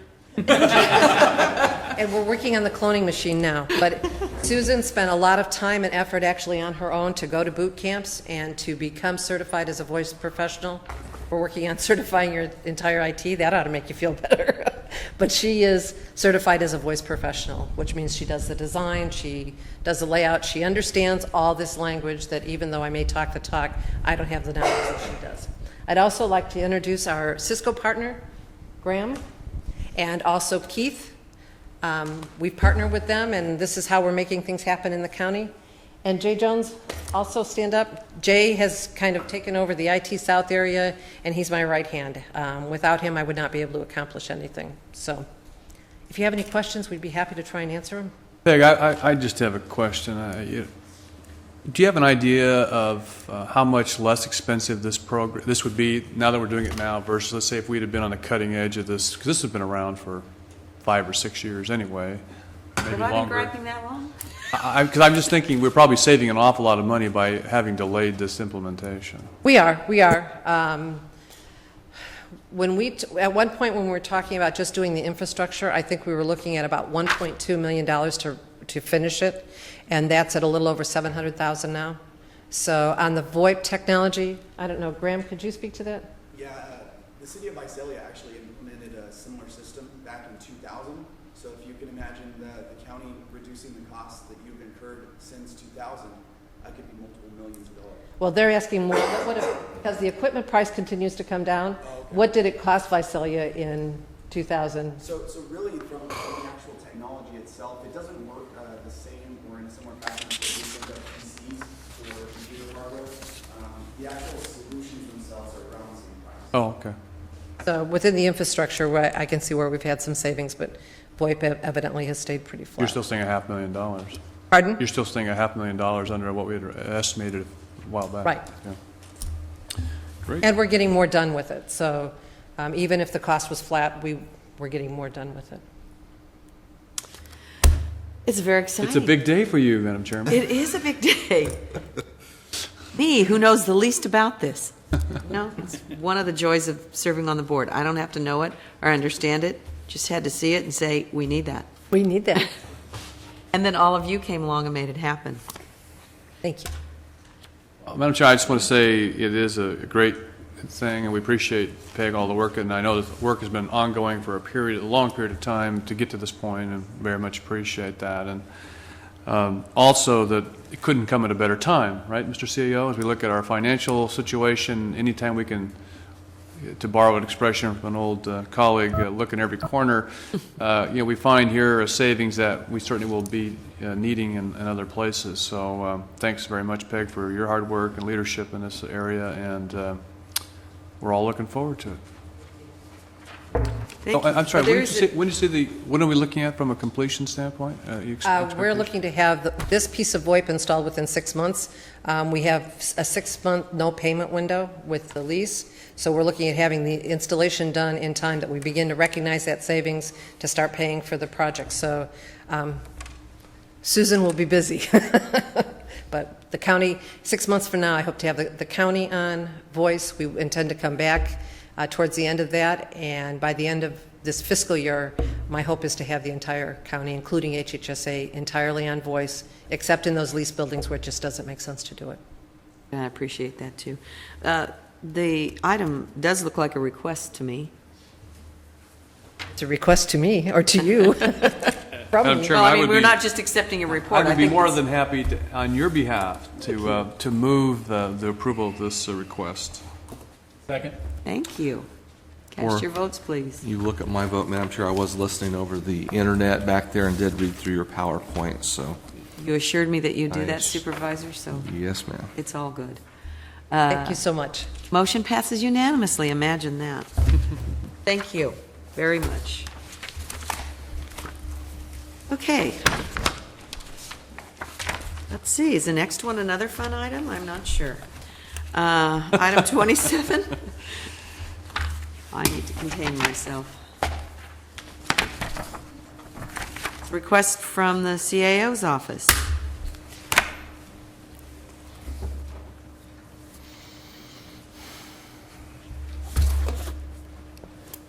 Good morning.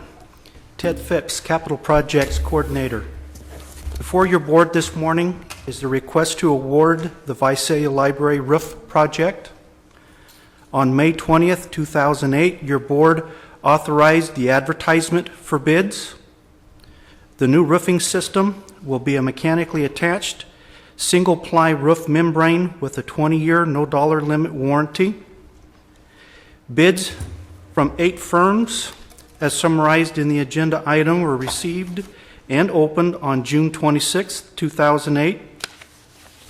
The low bid from Williamson Roofing was found to be non-responsive because they failed to submit required schedules. The next 2 low bidders, Nations Roof West and Fryer Roofing Company, were found to be non-responsive as they did not have the B contractor's license as required by bid documents. Letters were sent to all 3 firms explaining the reason why they were found non-responsive. Following the receipt of the letter, Nations Roof West filed a letter of protest. The letter of protest was reviewed by County Council, and it was determined that Tulare County could not accept Nations Roof West as a responsive bidder. Another letter was written by our office and sent to Nations Roof West explaining County Council's decision. Through that correspondence, they were also informed that this matter would be presented and heard by your board today. And if interested, they would have the opportunity to speak to the board during the meeting. Based on the review by County Council, it is my recommendation that your board take the following actions. Deny the bid protest of Nations Roof West. Award the contract for the Visalia Library roof project to the lowest responsible bidder, Tri-Counties Roofing, for $209,361. Our consultant's estimate for this project was $220,000. Authorize the chairman to sign the construction agreement upon receipt of certificates of insurance, bonds, license verification, and contract review and approval as to form by county council. At this time, I would be happy to respond to any questions. Questions, comments from board members? Not even you, Phil? If you want me to, I mean, as a Well, I just contract. assumed you would. It's a contract. As a contractor, every time I look at a bid, the first thing I look at is the license requirement. So, and that, when I first heard about this, I said, why are the first three being rejected? And that was explained to me, and that was obvious to me. Whenever I looked at the contract, if I didn't have the required license, I either tried to find a partner, or I just didn't bid the project. So I totally support staff's recommendation. Okay. Anybody else? You mentioned that we made the offer to someone to be here if they chose to. Is anyone here from the other company that wishes to address the board? Okay. Motion to approve staff recommendation, then. Second. Okay. I have a motion in 3 seconds. Cast your votes, please.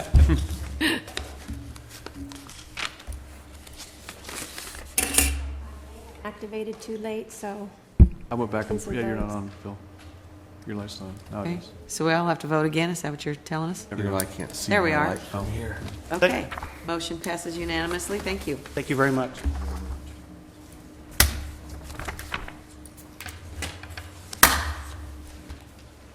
Okay. All righty. We have a 11 o'clock.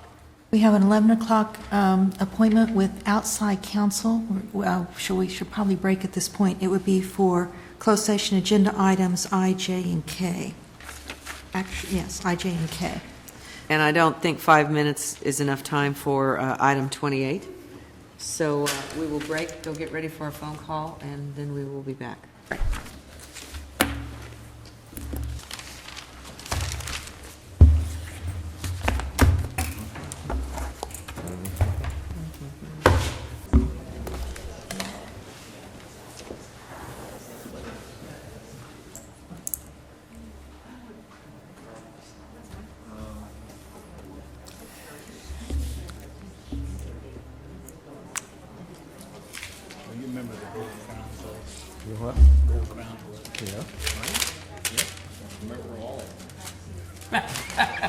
Because every time you stay there, you get points.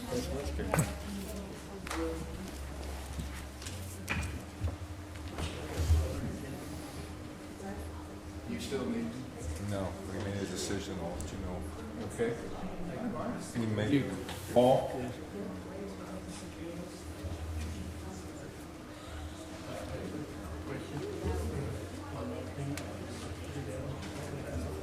Thank you, Tom, I'm sorry.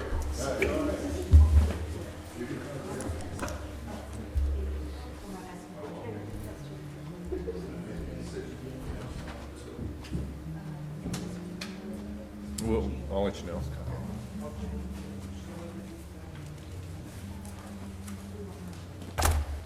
I belong to every club there is with motels. I have not yet collected one dime. I got 1,210. Is Mr. Sunderland waiting, is Chief waiting out there for something special? It's Western and He's supposed to tell us he's alive.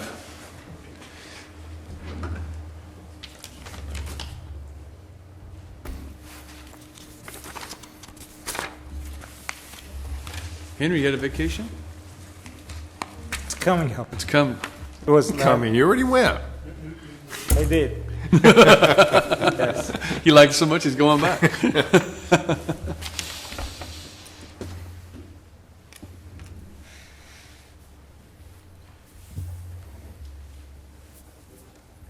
I think we're ready.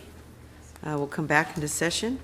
Now, Henry, I'm surprised Supervisor Woodley didn't say to you, remember, Mr. Hash, you're all that stands between the board and lunch. But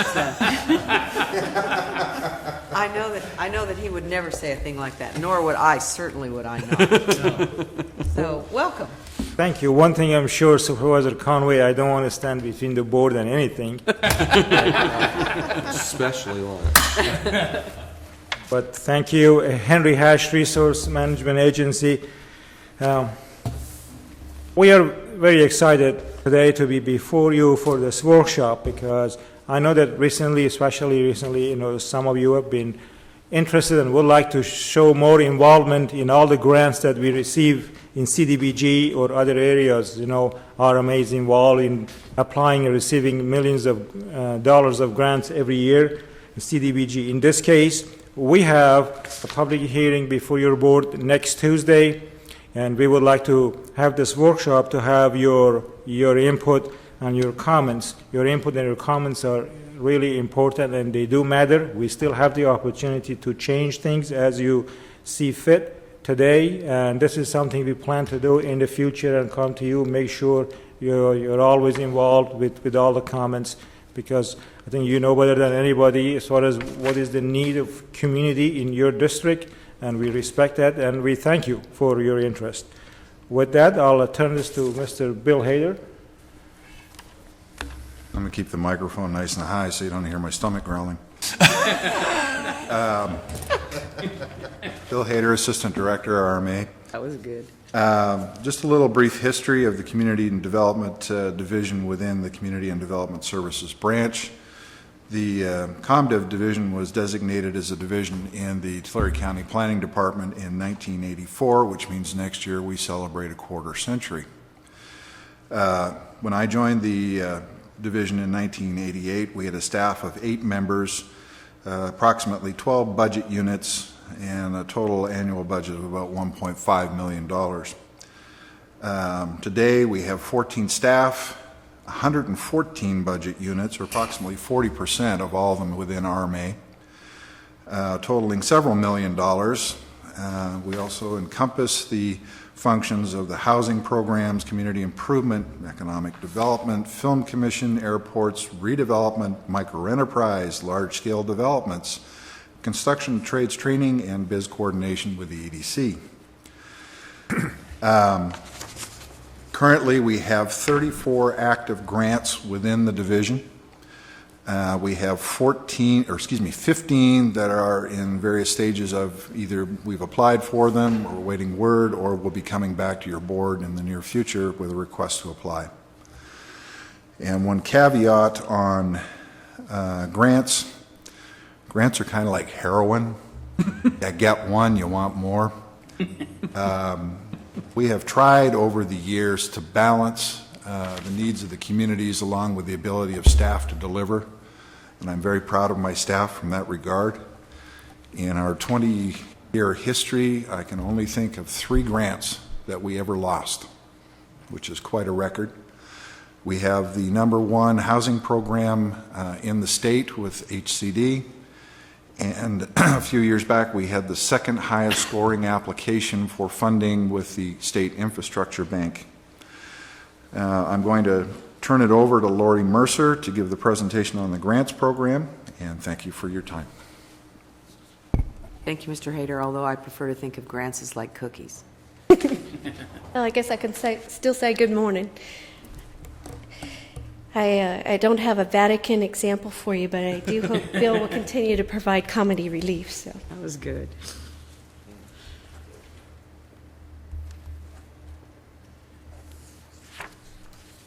Lori Mercer, Community Development and Redevelopment Division of the Resource Management Agency. In our efforts to eliminate blight, let's see, run program.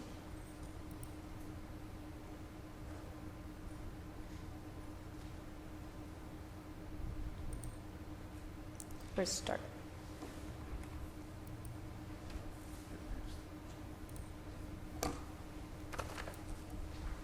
Great.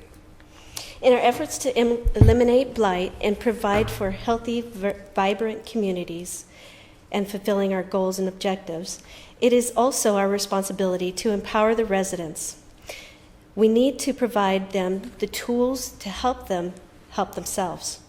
We can help them to form partnerships, establish nonprofits, and work in collaborative manners with other organizations.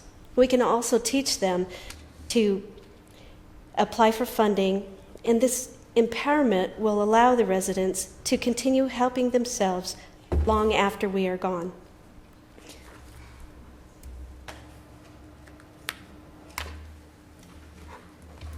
As Bill was saying, over the years, it has been almost 25 years, the division has successfully been awarded over 100 grants totaling almost $30 million just on the grants and housing side. Community development's side is also in the millions. The loan portfolio has over 750 loans with over 15 million in assets. Even with the successes, there are still over 420 on the waiting list to receive housing assistance and many projects under consideration. Even with, truly, our successes encourage us to continue in our efforts to assist others. There are numerous funding opportunities, and searching for new funding is one part of our daily routine. We continue to do this. We wanted to provide you a little more detail on a quick course and crash course in grants funding. And we hope that you'll be able to use this presentation for future reference. The Community Development Block Grant is one of our funding sources, and it's unique in California. We're the only state that is mandated to provide 51% for housing opportunities through the CDBG allocation. Under the general allocation, we have programs and projects. There's the 10% set aside that we're allowed as well.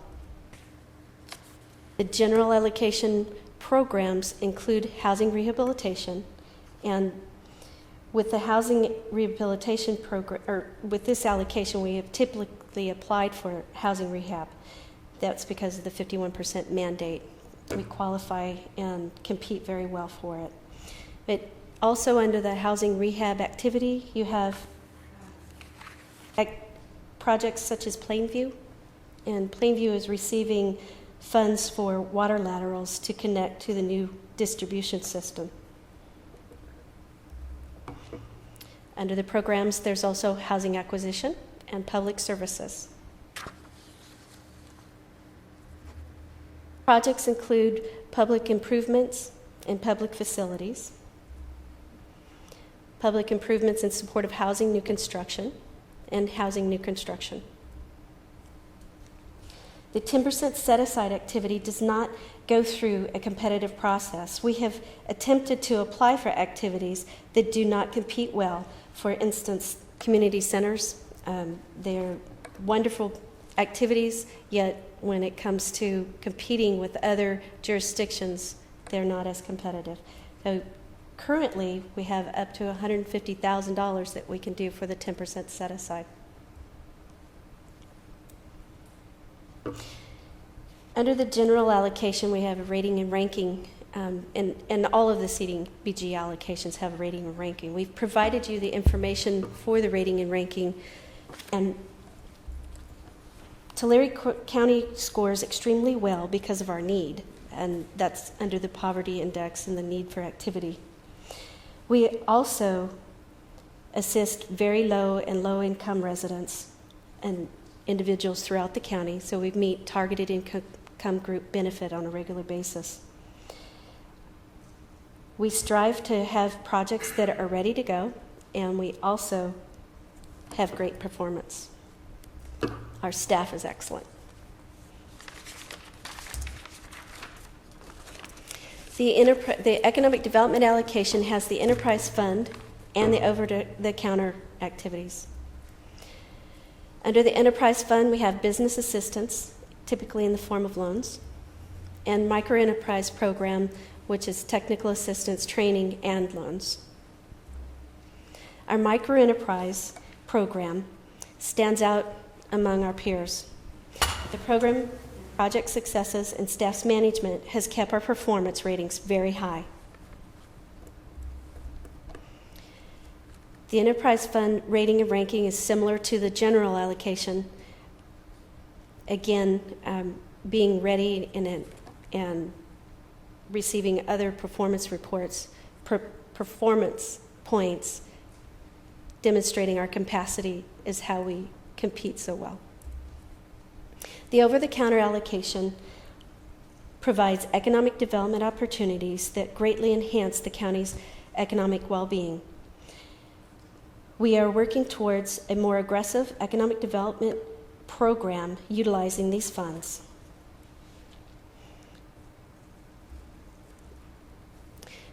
Again, there's strict criteria that dictates how and why we prepare applications the way we do. The CDBG Native American allocation is new to the county. We were notified last year that the county now qualifies for the unrecognized tribes. Last year, we were unable to apply because of strict restrictions on the concentration of tribal members. After correspondence with the state and working with them, this year in the notice of funding availability, they will be reducing those requirements based on our conversations and making it more available to Tulare County. We hope to bring back an application to the board later on. Again, rating and ranking. These are competitive grants. We compete with all the jurisdictions throughout California, and because we compete well, our numbers are high. We compete well because our numbers are high.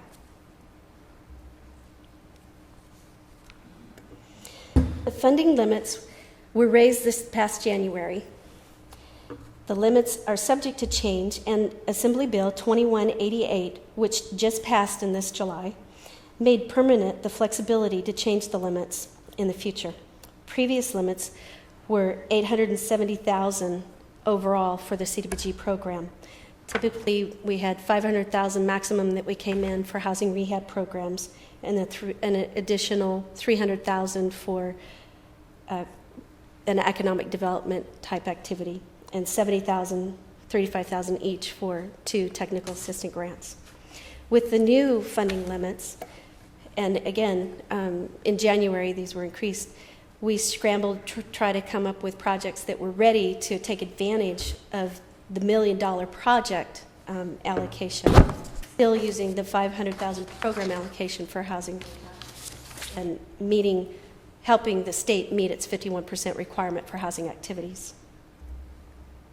The Economic Development Enterprise Fund is capped at $500,000, and the over-the-counter can go up to $2.5 million. However, there's the requirement for $35,000 per job created, and that sets the limit.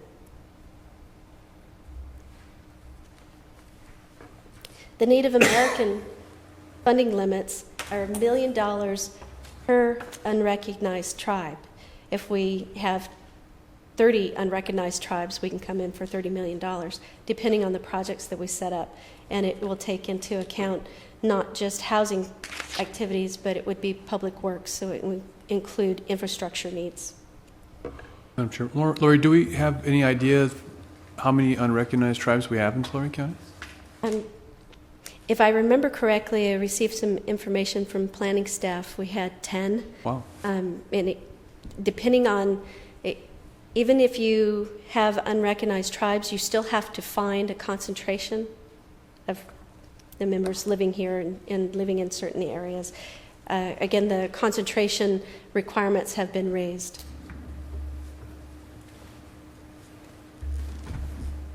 The planning and technical assistance grants allow for specific projects which are associated with an address, non-specific projects which include countywide activities.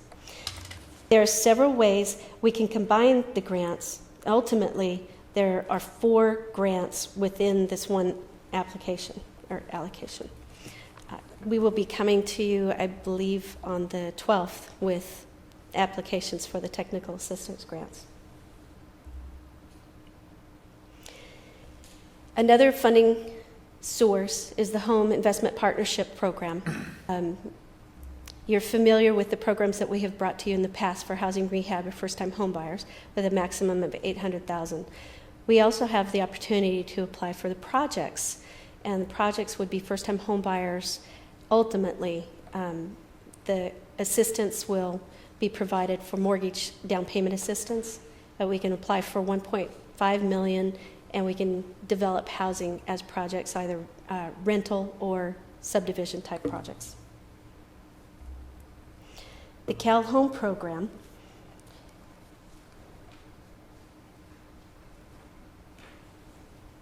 has both program and projects. Under the program, the limit has been increased to $900,000, and typically Tulare County applies for emergency repair program working with our housing.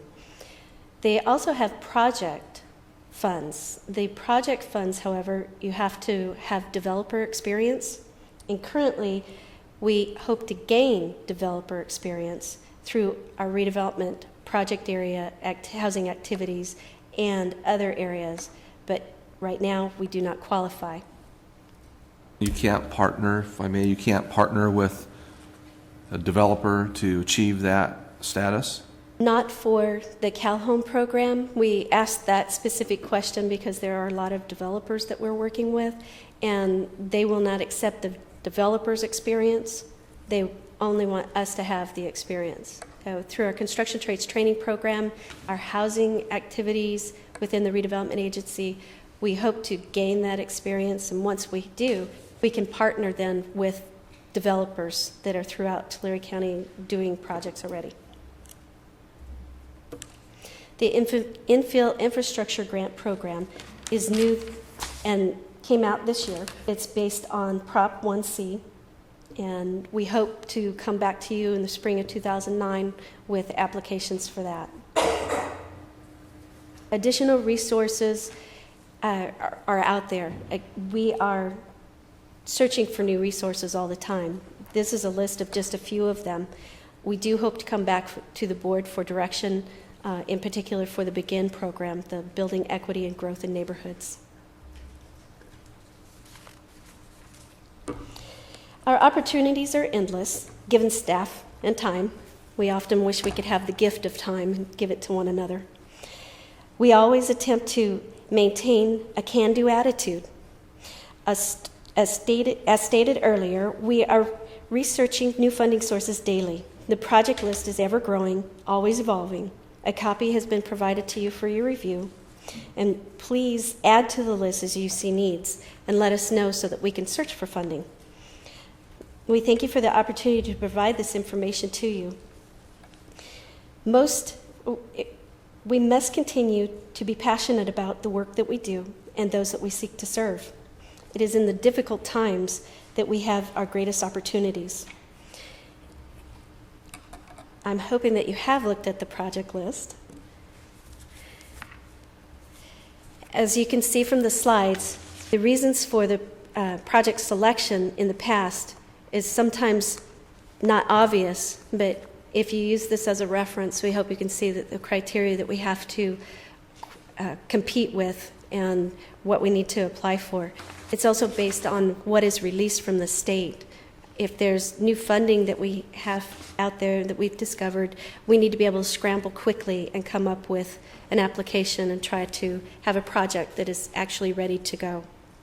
Our collaborative efforts with other county divisions and agencies and others working in the communities, our nonprofits, create great partnerships, and we continue to ask them for input on the project list, what projects they see necessary for the county, what's out there, what we need to do. On the project list under the technical assistance allocation, the Housing Conditions Survey is one of the applications that we would like to bring to the board. The Housing Conditions Survey is a required part of the housing element and the update that we are required to do, and I believe it's due in June of 2009, and the housing element has to be the Housing Conditions Survey has to be a part of the housing element. Can I ask you a question while you're there? You're on the last page, if everyone on the last page. on the projects under CDBG Planning and Technical Assistance. Is that correct? Yes. You know, you have up to 70,000 annually, 35,000 specific. So does this say that, this telling me that you can only do 2 projects up to 35,000 each, or can you do an unlimited number of projects at $35,000 each? What's the amount for that little block right there? How much money is available in that technical assistance area? 70,000, 35,000 for a specific project, and 35,000 for a non-specific. Specific having an address associated with it. So I see 10 or 12 bullet points there, and you can do 2 of those, Correct. basically. That's it. Each year. Again, we've made some recommendations on what to apply for, and those recommendations come from working with collaborative efforts, other divisions. For instance, we are recommending the Early Mart flood prevention study as well for the technical assistance grant this year. It's a specific project because it's titled Early Mart.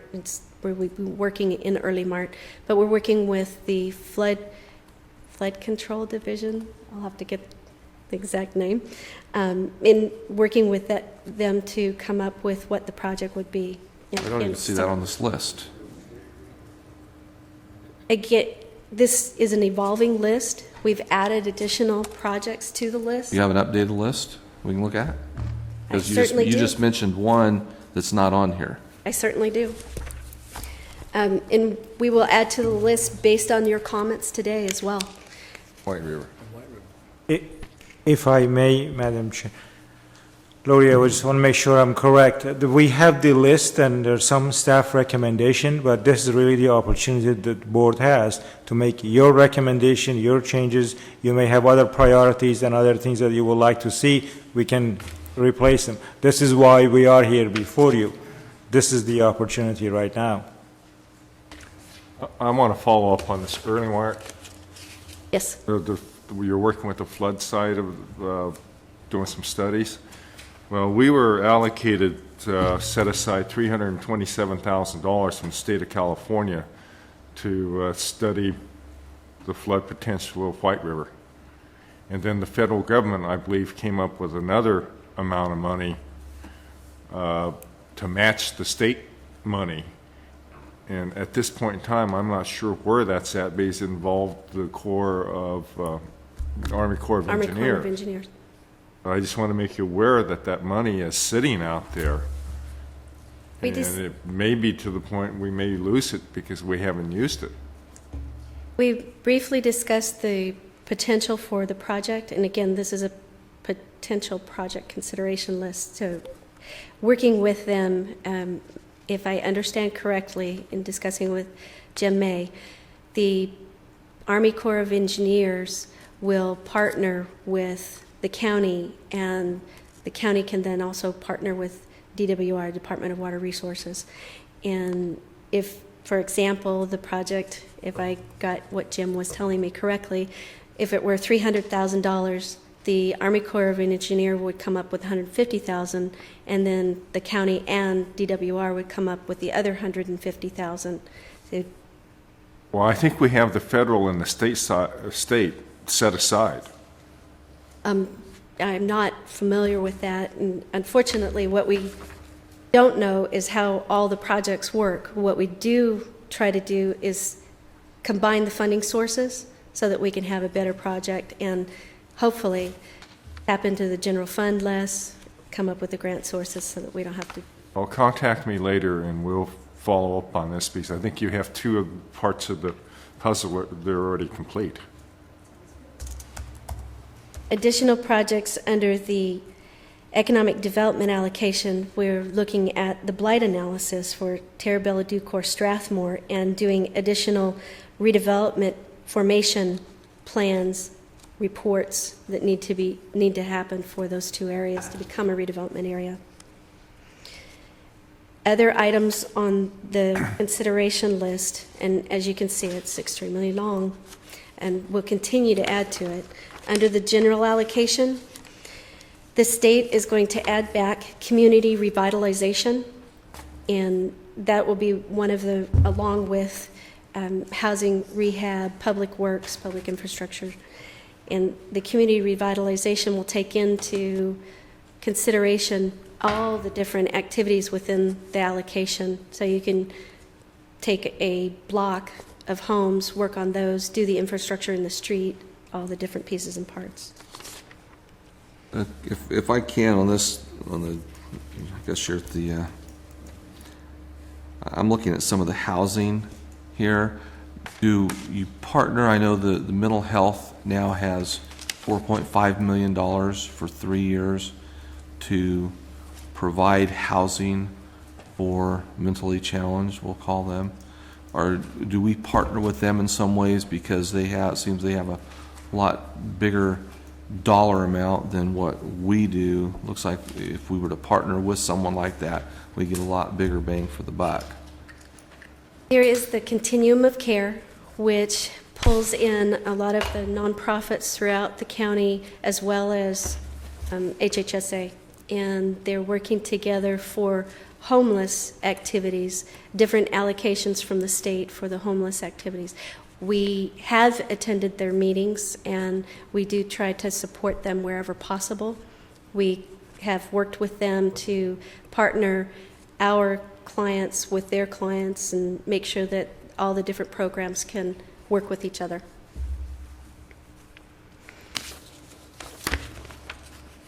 Thank you for the opportunity to present. Again, we hope this is a reference tool that you can use and help clarify why we scramble sometimes and apply for things that don't necessarily look like we planned real quick, but if there's money that's released and we need to jump on it, we try to have projects that are ready to go and come to you for your input on them. If you have any other questions, I'd be glad to answer them. Other questions, comments, board members? If I can, I asked for this presentation so that the board might have some input, in more direct input. Usually when we see this, it's a request to, I'll say, rubber stamp what staff has chosen to do.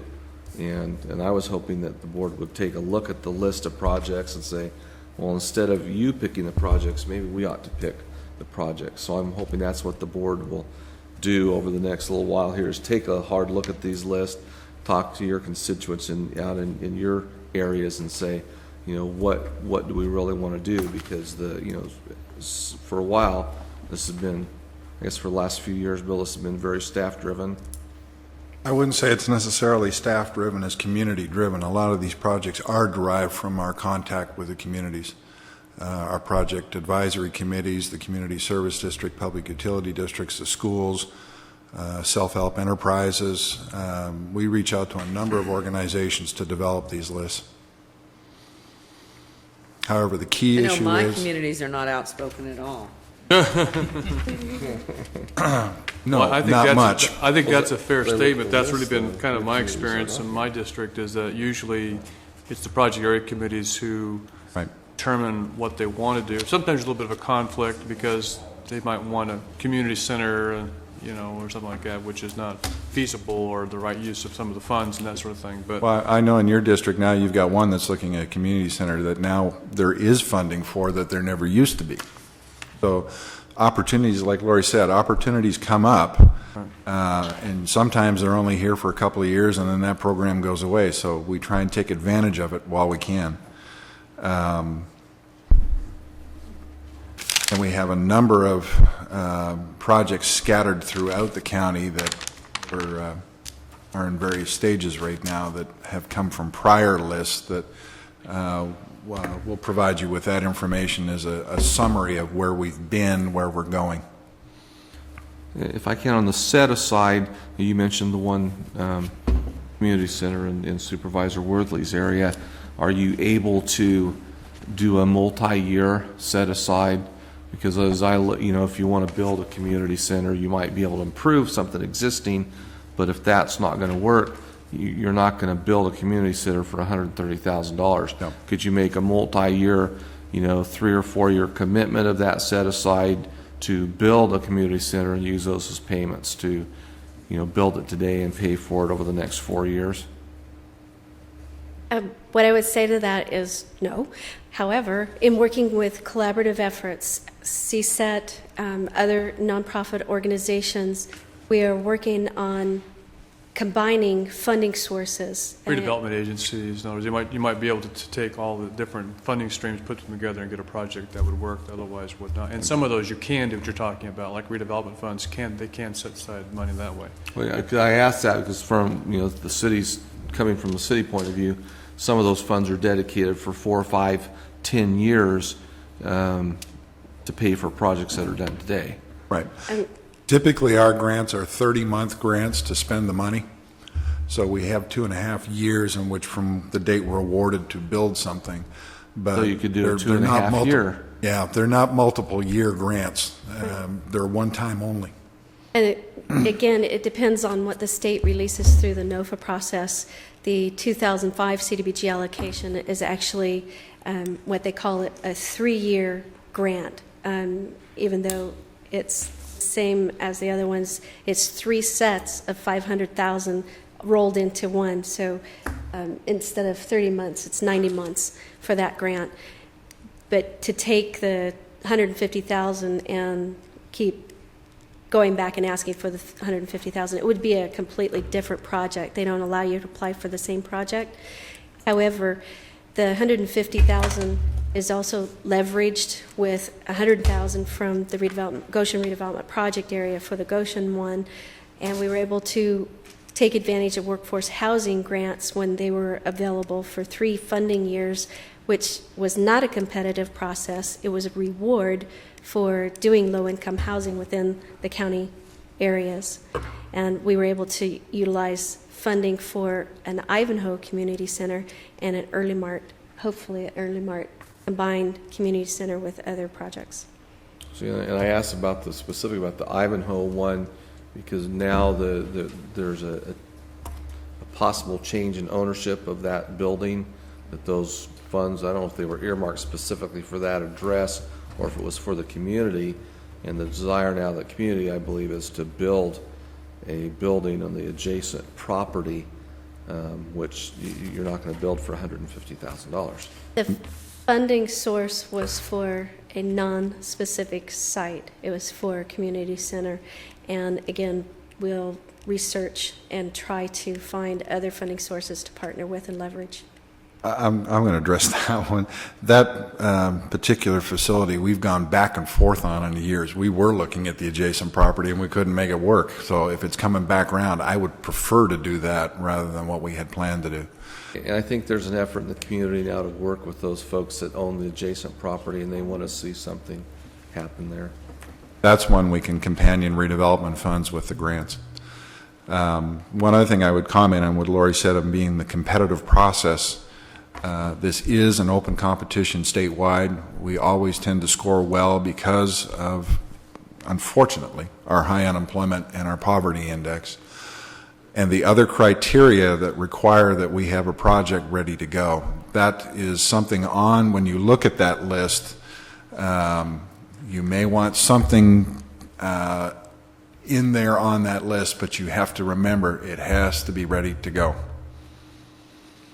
And for some of the communities, that's something we hate telling them, is that you're going to have to wait because you're just not ready yet. I don't like to hear that either, do they? Mr. Bill, Rousseau has a couple I had a few questions for you. The list that you provided this morning has some bolded items. Are those the ones that you recommend? Those are the staff recommendations, and the housing element, or housing condition survey was one I was trying to explain why we're recommending it.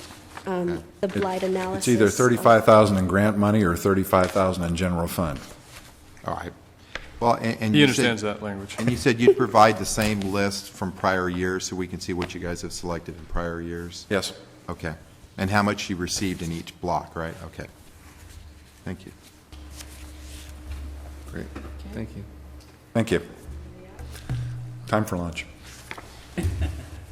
And again, the more you explain to us what the projects are, the better capable of looking for funding. So let us know. Well, I appreciate the opportunity to weigh in on projects because I think the people in my district really don't need my opinion, do they? They're vocal. Okay. We will move to item 29. Thank you, folks, for your patience, too.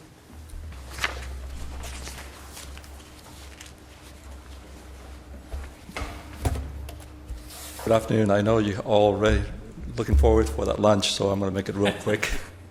This is only information And forgive me for item not only. calling you up, Gene. I didn't know who was, or Jean-Jean. My name is John Brew, Assistant Director of Transportation.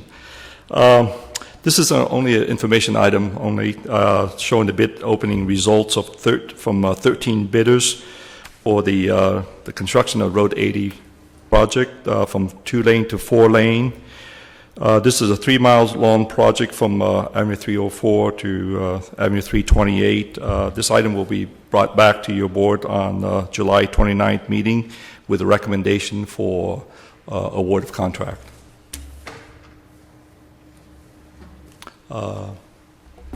But just my only comment is that, when we got these numbers, first the number of people who bid on the project was significant, and then when you look at the engineer's estimate at 12.2 and the low bid being at 7.8, this is a real opportunity for Measure R and for Tulare County to move forward on a project that is badly needed and way into the price that we anticipated, which is a real good news situation. So now we're hoping that the state doesn't suspend Prop 42, but even if they do, we need to hang on to this particular opportunity, I believe. And So that leaves a little money for the other districts? well, no, actually, if Prop 42 comes through, then we would be well situated. If Prop 42 were suspended, we'd want to be looking at probably using our Measure R dollars to keep the project online. And that's the benefit of having our Measure own dollars. In the old days, we'd sit here and look at this bid, and if the state suspended our funds, it would have to go away. We couldn't take advantage of it. So it's one of the great benefits of having our own funds available to move forward. Correct. And a great grouping on these bids. If you look at these bids, there's 4 or 5 bids within thousands of dollars. Very I mean, close. this is very close bidding, very tight. These are the best bids I've ever seen in my 25 years. CTC is meeting this week, this Thursday. My hope is for them not to touch Prop 42 money, because if they do, luckily we do have a Plan B. However, Plan B is going to be costly for us. The cost of interest that we have to pay, which is considerably less than the difference, but still going to cost us a few $100,000. So until next year, they pay us back. Save millions on a project. We do. This is really a bid that none of us expected. We haven't seen for a project of this size 13 bids, and the numbers are extremely favorable, and we need to go forward regardless. Luckily, we do have Plan B thanks to Measure R. But if anything you can do between now and Thursday when CTC meets, we certainly appreciate it. Don't touch Prop 42 money. I doubt CTC would recommend that, but they unfortunately aren't the guys that get to have the say on that. Really depends on what the state does. I mean, Yes. not the CTC level, but whether Legislature. the legislature opts to trigger. And they, at this moment, seem hell-bent on doing it. Madam Chair? Yes. By looking at these bid tabulation sheets, it's very apparent that the material cost is substantially less than before. I thought at the start of the year we were looking at escalating material costs, and apparently that's turned the corner. The material prices are substantially down. Is that true? That's correct. Everything but Supervisor fuel. Sheeta. The AC quantity, the cost is actually reflecting a very competitive price. We got a very good bid on the asphalt concrete. And the other reason, Mr. Rashida, it's not that, and it's not necessarily a good reason, but many of these companies want to stay in business. So they're really reducing the amount of profit they normally would make just to stay in business. We would like, obviously, for them to make money, and we certainly hope that there is some money in here for our low bid, but this is another reason. Well, what I'm getting, the point that I'm really leading to is that we have our own county road program. And this seems like an opportune time when the material costs are down. Hopefully, we're getting a lot more done with the same amount of money because we had budgeted for a higher material costs and they're actually lower. And if we can't get it done because of the limitation of our workforce, it may be a reasonable expectation to warehouse asphalt or some other building materials that we know we're going to need to use in the future. I don't know how much the costs have gone down, but we'll certainly look into it. And Well, I noticed that the asphalt concrete was very close to the engineer's estimate. I mean, his estimate was almost about $4 million, and the two next bids were 3.7. So that didn't change a whole lot. And I don't know when it says like cold plain asphalt concrete, those numbers were down quite a bit.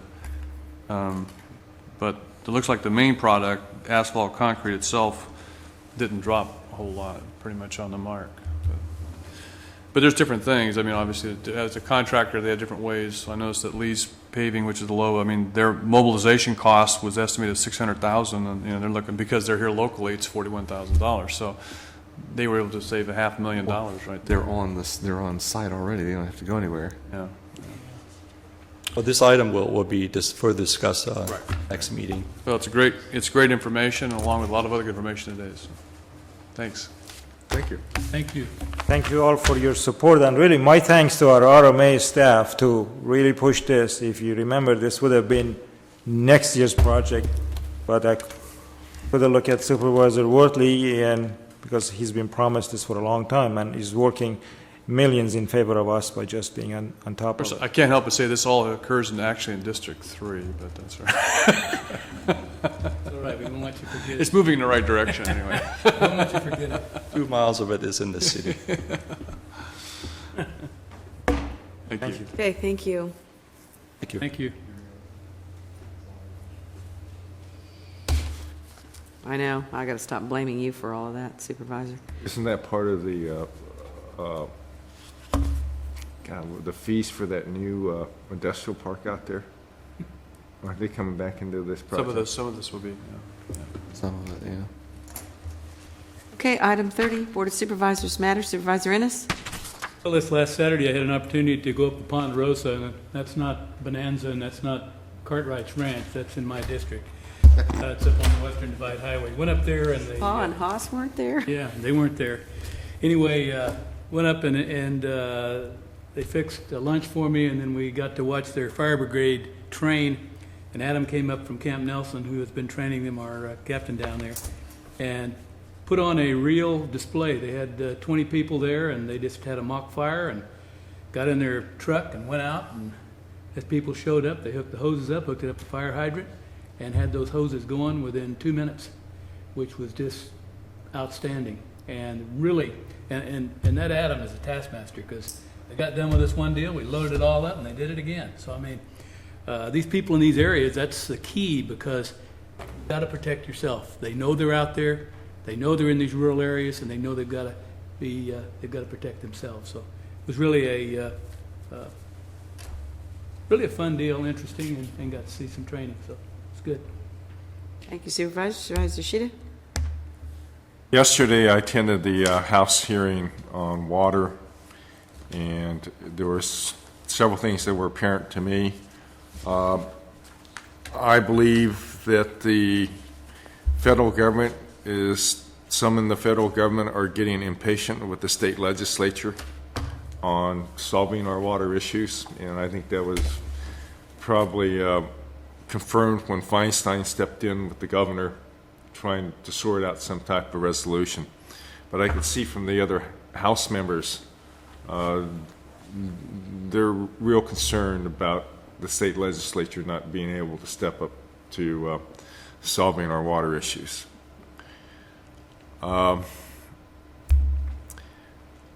the head person from Department of Water Resources, and as you read today in the paper, we're going to have the lowest carryover of water probably in 30 years, and that we could be facing massive cutbacks of agricultural products and jobs next year if we do not get normal rainfall. Weston's Water District could come to almost a zero allocation from the Central Valley Water Project. So things are very critical. This Thursday, there's a group of people going, tomorrow, I believe sponsored by the Latino Water Coalition. They expect over 400 farmers and farm workers to picket in front of the Capitol and try to sway the legislators, but they're out of session, so I'm not sure what's going to accomplish other than with the news media. We had a disadvantaged community water meeting last week, and I learned that the California Institute for Water is applying for an EPA grant to put a system, a nitrate reduction system on the Strathmore utility plant, which will take the nitrates, convert the nitrates to nitrogen, and disperse them back out into the atmosphere, and that there's very little waste left from this osmosis process because it's biological. So the technology is starting to catch up to solving some of the needs that we have, and I guess it's fairly expensive. I think they're looking for a $900,000 grant, and they're going to do a little work also up in Seville with part of that grant. But I think it's extremely important that we have the information about technology so we can make informed decisions on where we need to go as a county. During our meeting, they also showed us about their GIS capabilities, to where they can map 100 different information items. Basically, they have 100 different underlying data points that you can put on any point in the map. But they showed us where Davis has come through, and they have mapped, I know mostly the valley, with soil maps. So you can go to a Davis website, and they know that Tahunga sandy loam or Tahunga sand is the soil that you want to recharge your ground basin. Well, they can search it, and they can map it for the whole county or for the whole region. So we don't have to have our staff go through all the legwork of going through trying to map this thing out.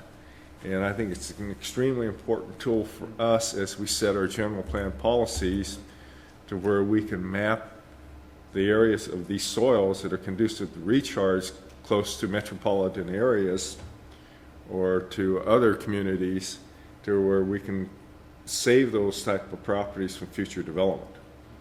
So, I mean, it's amazing what the Water Institute has accomplished through this technology.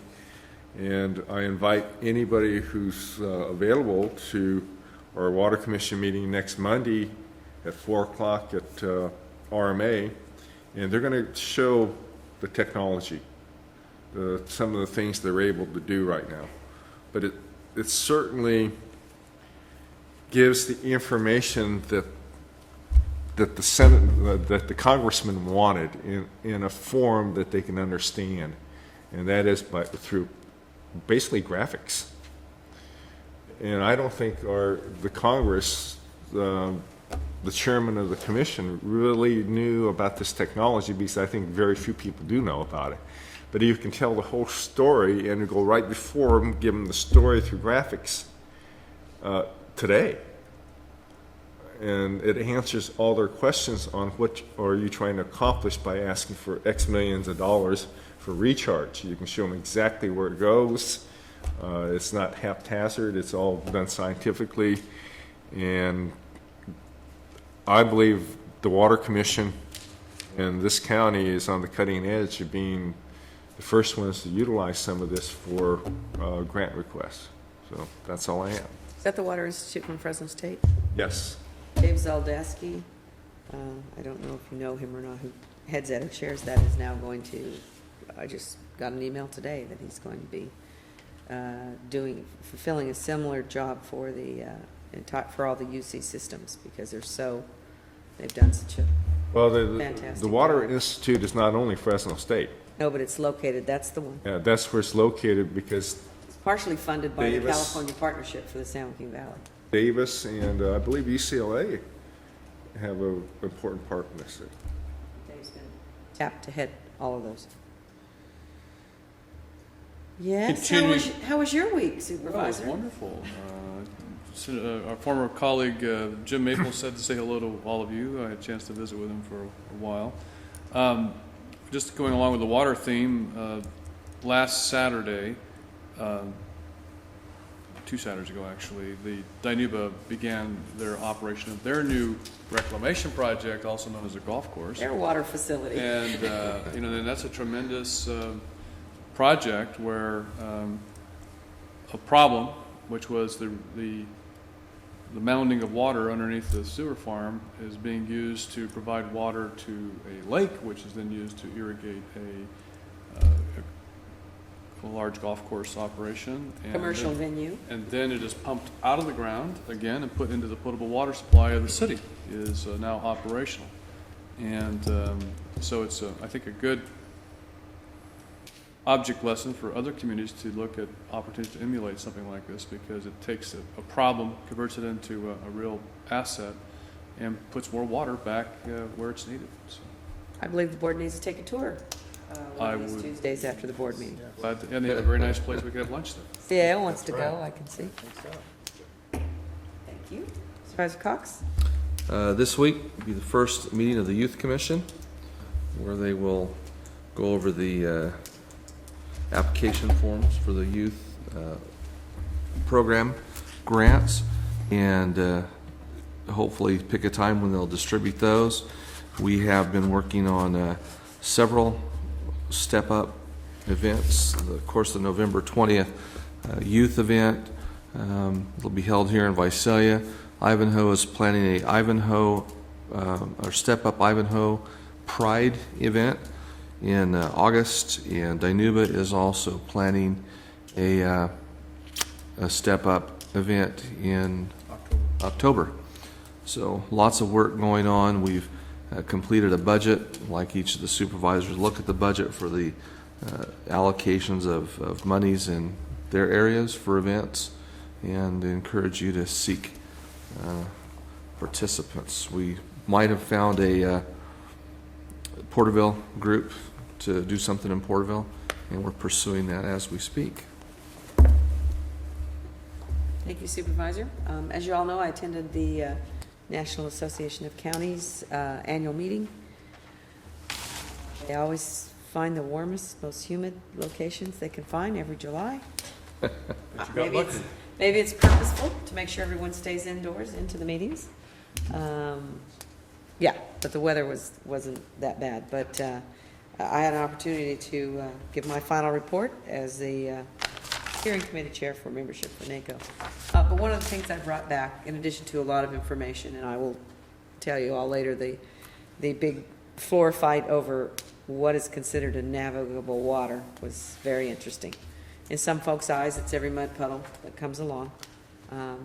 In others, you have to be able to actually put something in it that'll float.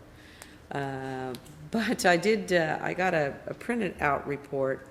I think I had an opportunity to share that with you yesterday, Supervisor Worthley, from the U.S. communities through which we participate, and the savings that's offered, and they even provided this time, it's on a CD. I'd be happy to print out for you, share it with you, but also a reminder that this shared ability is available to all the nonprofits and other government entities within Tulare County. It's considered under that one dome, so there's quite a bit of savings and substantial improvements that are available. So we'll be looking to remind all of our partners and remind others that have gotten the information in the past that this service is available through the National Association of Counties. That's all I have. Council? Yes, we do have need for more closed session. We can cancel items A, B, and D, but we will need to have closed sessions on items E, F, G, H, I, and L as listed on your regular agenda, and M as listed on your addendum agenda. I do expect to report out probably on items E and F. Okay, well, with that, we will adjourn for a while, then to close session. And there's still people here. Thank you for staying for the end of Madam the... Thanks. Public comment.